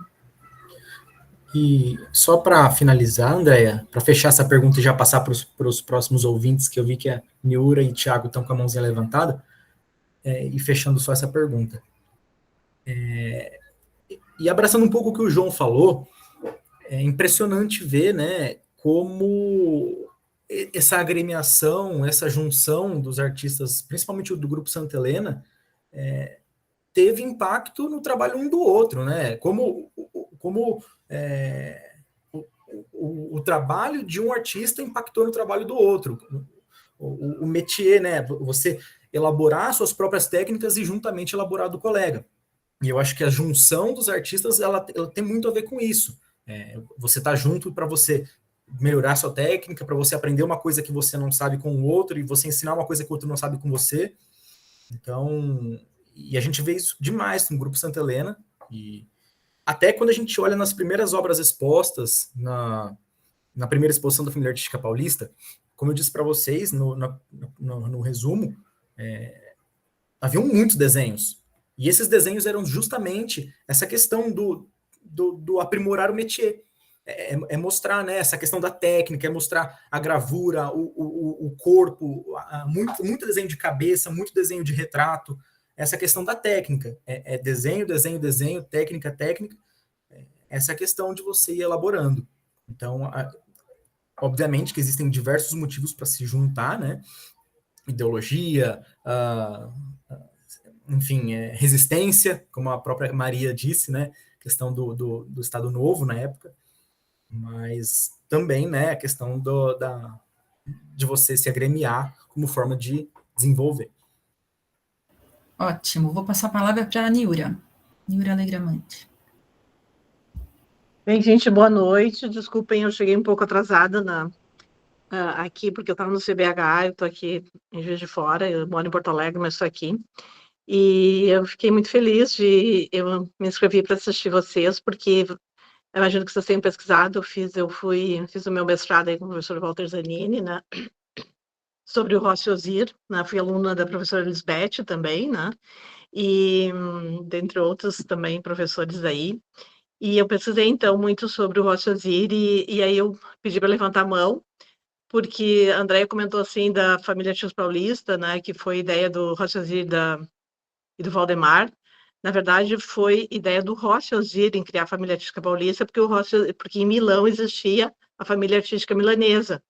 E aí, então, baseado nessa, com referência a essa família artística milanesa, é que o Rossi Ozir vai criar a família artística paulista. Sim, o Valdemar participou junto, né, tudo isso, mas a ideia da criação não foi do Valdemar, foi do Rossi Ozir, tá? Só a título de esclarecimento, tá? Mas, enfim, fico muito feliz que tenham jovens, né, estudantes, aí, os alunos da professora Lisbeth, sobre esse período tão importante, né, que é esse período da década de 30 e 40, né. Eu fiz uma pesquisa praticamente arqueológica, né, como o professor Zanini dizia, né, porque não tinha material. Depois que eu terminei a minha dissertação, eu consegui um contato com o Cláudio Rossi, que era um tio do Rossi Ozir, e a gente trocou muitas correspondências, né, e eu só lamentei porque eu já tinha defendido, né, a dissertação, quando eu encontrei um parente vivo do Rossi Ozir, já era um senhor de bastante idade, só para relatar um pouquinho, né, um senhor de bastante idade e um arquiteto também, e nós chegamos a nos corresponder, né, há um tempo, mas depois ele parou de responder, eu acho que, infelizmente, deve ter falecido, como eu disse, ele tinha bastante idade, né. Mas, enfim, mais a minha fala aqui é para parabenizar vocês, né, que estão estudando um momento tão importante da arte brasileira, tá? E só fazer essa pontuação para a Andréia, né, em relação à criação, ao autor da ideia da criação da família artística paulista. Muito obrigada. Perfeito, Niura. Obrigada pela pontuação. Realmente, seu trabalho é muito importante para todos nós que estudamos esse período aí, estudar o Rossi Ozir. Agora eu vou passar a palavra para o Tiago e, em seguida, eu tenho uma pergunta no chat. Então, vamos ver se a gente consegue abordar todas. Pode falar, Tiago. Olá, boa noite a todos que estão aqui. Eu adorei as palestras, as apresentações. Tipo, agradeço muito porque atualmente sou aluno de graduação, estou no último ano de História. Estou fazendo uma pesquisa com a professora do IEB, a Ana Paula Simeone. Fazendo o meu tema de pesquisa é referente a Anitta Malfatti nos salões e clubes artísticos na década de 30. Então, calhou que, enfim, meu tema ele encaixou tudo que estava aqui, que vai começar ali no 31, com a participação dela no Salão Revolucionário, até a ocupação dela na direção do Sindicato dos Artistas Plásticos em 40, depois que Alexandre Albuquerque morre, né? Enfim. Então, todo o tema presente, a aproximação dela com o Grupo Santa Helena também, tá tudo com o que eu tenho lido e ficado obcecado nos últimos 2 meses, no mínimo, né? Porque, enfim, teve a greve na USP e acabei aproveitando esse tempinho para estudar um pouco. Mas eu fiz um fichamento do Paulo Mendes de Almeida, esse de Anitta Museu, e bem no finalzinho do capítulo sobre o Grupo Santa Helena, ele faz um pouco essa crítica à crítica do Mário de Andrade, né, que fala que Mário foi bastante longe em suas ilações, longe demais. E em tal velocidade entre zigue-zagues e mesmo contradições, é que o poeta recentemente se apaixonara pela crítica de índole marxista, e aqui forcejou por aplicá-la ao martelo. Então ele está falando que principalmente toda essa, de certa forma, essa construção dessa imagem dos artistas proletários, dos artistas operários, ou principalmente no caráter de pensar no artista artesão, né? Mas eu acho que, essa visão do Mário de Andrade de artesão é de um artista que está sempre se renovando, sempre aprimorando a sua técnica. Mas, enfim, de toda essa volta, é que parece que, se trouxe essa crítica sobre, tá bom, eles não são, se eles de fato não forem operários, não forem tipo, desses trabalhadores tão brutos assim, tipo, trazendo essa crítica. Em que oposição eles ocupariam, né? Porque, tipo, se pensar nesse lado que ele realmente estava próximo de uma índole marxista, eu já vi críticos que apontaram o problema no aspecto estético. Tipo, bom, se eles são realmente pintores operários, por que eles fazem pinturas tão ingênuas, né? Tipo, fazem pinturas do interiorzão, por que eles fazem pinturas de natureza morta? Então, fiquei um pouco nessa situação, porque parece que eles se aproximam dessa coisa de trabalhadores especializados, né? Porque eles não são, de fato, autodidatos, eles se formaram de alguma forma, uns se formaram na Europa, outros se formaram no Liceu de Artes e Ofícios, então eles são proletários um pouco mais especializados, mas também parece que eles são muito próximos dos profissionais liberais, né, porque são pintores de parede e tal. Então, o que eu acho interessante é que esse vocabulário do Mário de Andrade, ele sobrevive ao tempo, né, muito da literatura ainda fala que eles são operários, que eles são trabalhadores, tipo, de baixa patente, sendo que eles são. Então, parece estar numa camada social um pouco maior. Tipo, eu estaria exagerando se eu falar que eles estão mais próximos da classe média? Tiago, antes de eu passar para o pessoal responder, é muito boa a sua pergunta. Ela está conectada com a pergunta do chat, então eu vou ler a pergunta aí o pessoal responde junto. É da Sueli, boa noite, Sueli. Ela dá parabéns pelo evento e fala assim: gostaria que falassem, se possível, sobre a formação desses artistas que se deu em escolas técnicas. O liceu foi mencionado, percebo que alguns deles foram alunos da ETEC Getúlio Vargas, então era a escola masculina do Brás, né? Dirigida por Aprígio Gonzaga. E aí a pergunta: vocês notam algum aspecto da formação e da produção deles que estejam associados à vinculação a essas instituições?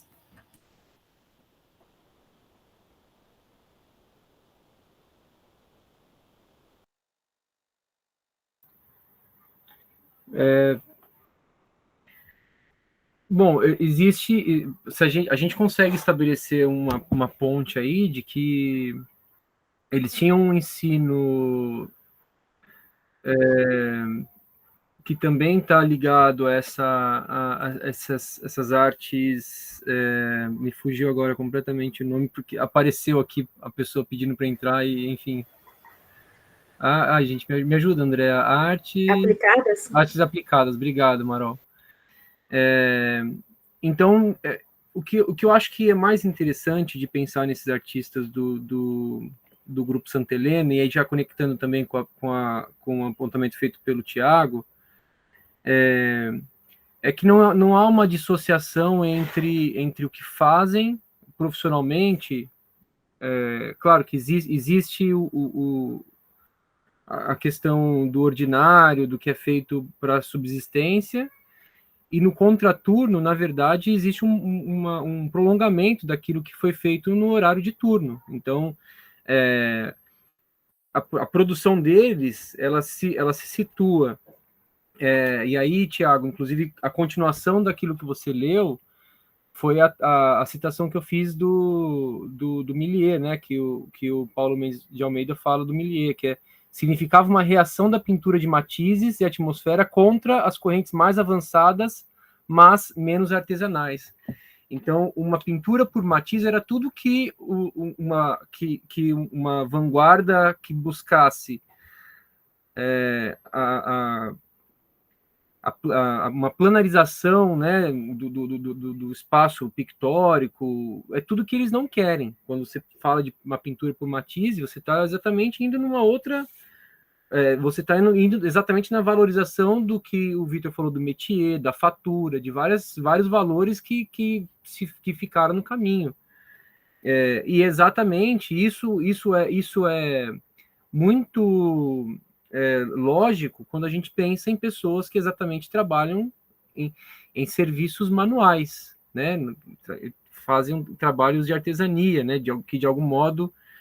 Agora, se isso os coloca como operários, talvez a gente tenha que entender a palavra operário. Se a gente entender a palavra operário como aquele que está na indústria, que está, enfim, quando a gente pensa em alguém do século passado, o operariado, a gente vai imaginar quem está como o Chaplin apertando o parafuso que não sabe o que vai dar no final da esteira. E aí, ao contrário, não. São pessoas, como você mesmo bem disse, profissionais liberais. Alguns tinham seus próprios negócios, não eram coisas que davam exatamente um lucro exorbitante, mas, no geral, eram pessoas que tocavam seus próprios negócios. Né? Então, acho que o conceito realmente disso a gente tem que atualizar. Talvez eles seriam empreendedores atualmente, o termo seria outro, né? E a gente foi importando realmente também esses termos que foram sendo utilizados ao longo das últimas décadas, né? Então, talvez seja o caso de repensar alguns deles para continuar fazendo sentido, né? O que eles faziam. Não sei se eu consegui também dar conta de explicar tudo, enfim.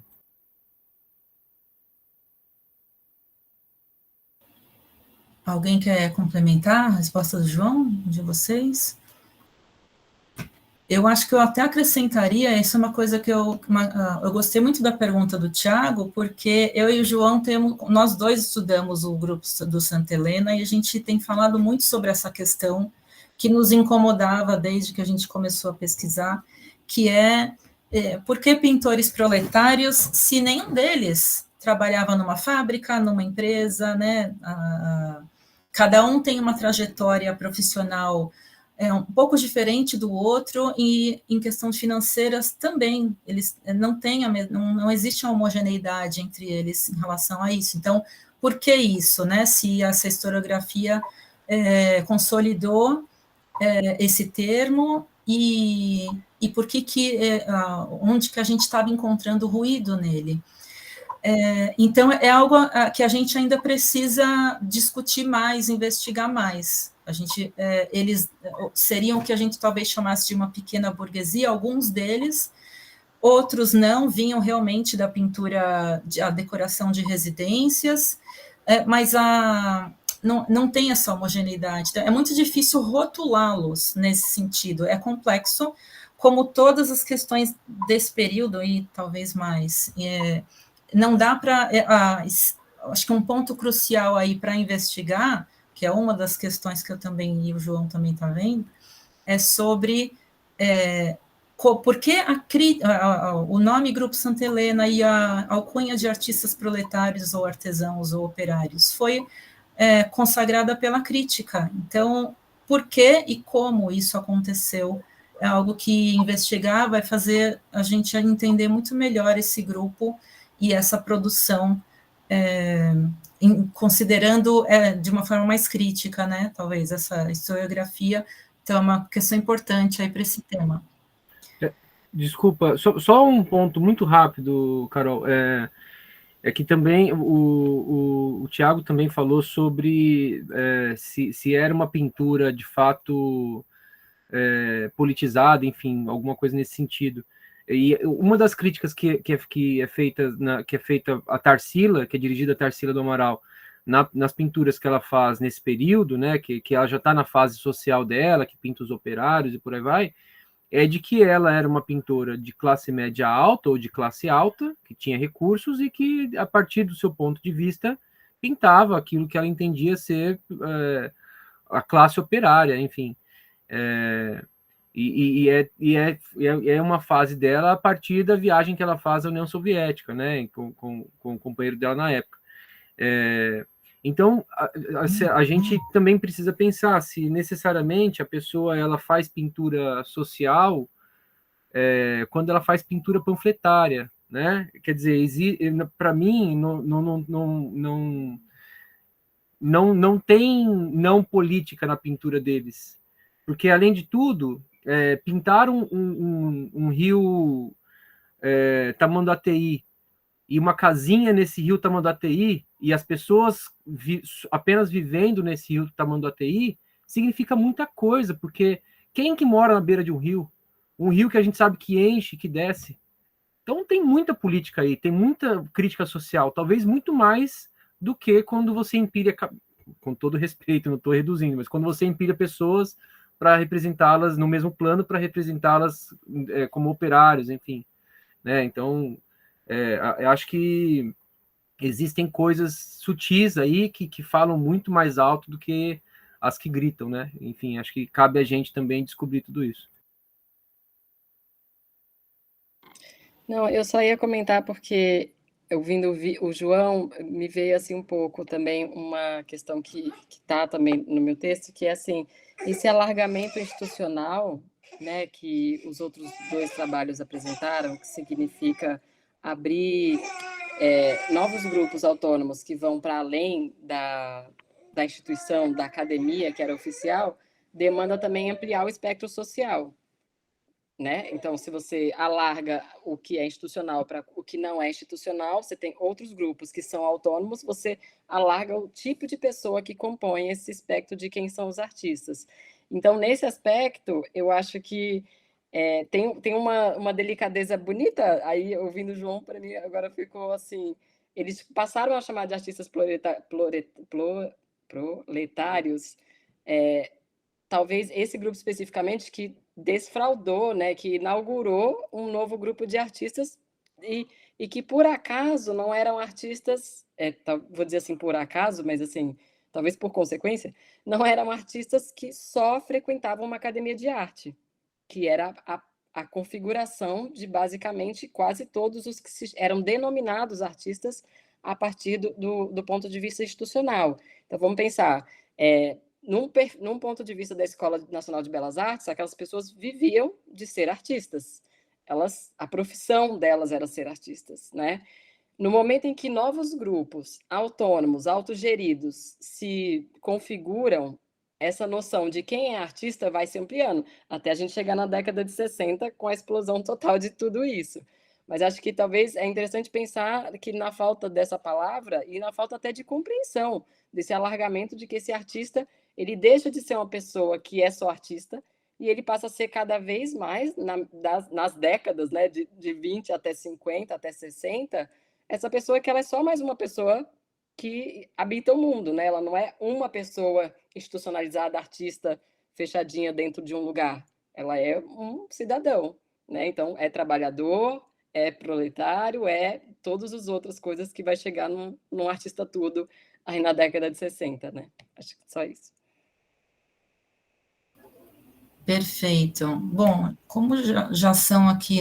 Você quer comentar, João? Em vez de colocar no chat? Não, só fiz um comentário ali, completando o que a Carol falou, né, que um dos pleitos do sindicato era de que os artistas não tivessem que pagar inscrição para participar de salões, né, porque justamente muitos deles já não viviam mais só de arte, né.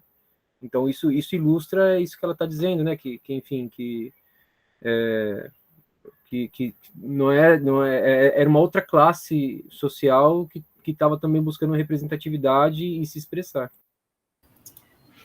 Astrid, eu vou passar a palavra, se puder ser bem breve, porque a gente já esgotou nossos 30 minutos. Pode falar. Não, perfeito. Eu vou... primeiro, ótima colocação da Carolina, porque me parece que exatamente se tivesse alterado a palavra de artistas proletários para artistas profissionais, ficaria mais claro, mas também é mais romântico, né, o artista proletário. Mas aí eu gostaria de acrescentar que alguns deles, essa fonte eu vi num dos livros do professor Walter Zanini, alguns deles, de fato, faziam decoração, trabalhos decorativos, né, como acho que o Vitor citou, o João, o pintor do liso, né, e acabamentos, ornamentos, enfim, o próprio Flávio, como a gente viu, né, na casa dele, enfim, os afrescos. Então, mas fica essa questão, como é difícil, né, e a responsabilidade que a gente tem ao fazer uma análise e usar qualquer termo, enfim, e como o nosso trabalho também é importante no sentido de colocar esses pontos nos is. Era só isso. Obrigada.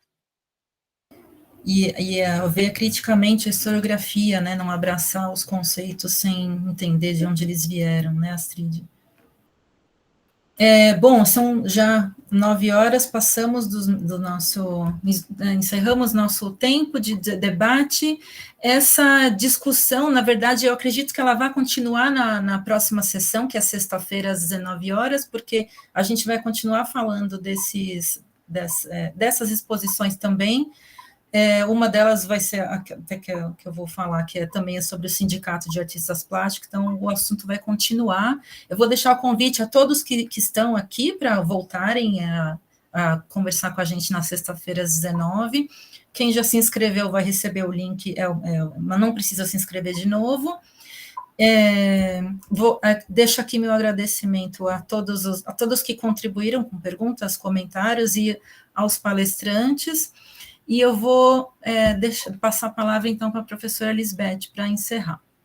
Bem, eu só quero parabenizar os palestrantes, a discussão foi bastante interessante, bastante rica, eu acho que nós vamos colocando em revisão, talvez a necessidade de atualizar a nomenclatura para um entendimento, né, na nossa realidade presente, né, todas essas questões são bem interessantes e importantes, né, especialmente para trabalhos de pesquisa que estão sendo feitos agora, né, qual seria a nomenclatura adequada para essa questão do artista artesão, né, o artista microempreendedor, qual seria, né, o termo da nossa atualidade que se aplicaria ao perfil que eles tiveram naquela época. Então, vocês trouxeram alguns elementos, né, à tona sobre os quais a gente precisa continuar pensando, né?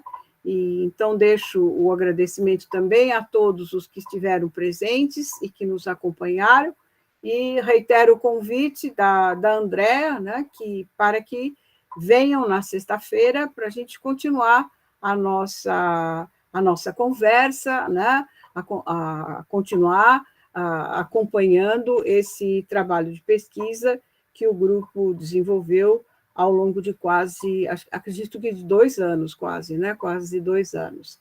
Então, boa noite a todos, né? E nos vemos na próxima sexta-feira. E obrigada a André por sua excelente coordenação, obrigada às colegas que nos acompanharam com apoio técnico, né? E é todo esse conjunto que torna um evento possível e interessante. Então, até sexta-feira, muito obrigada.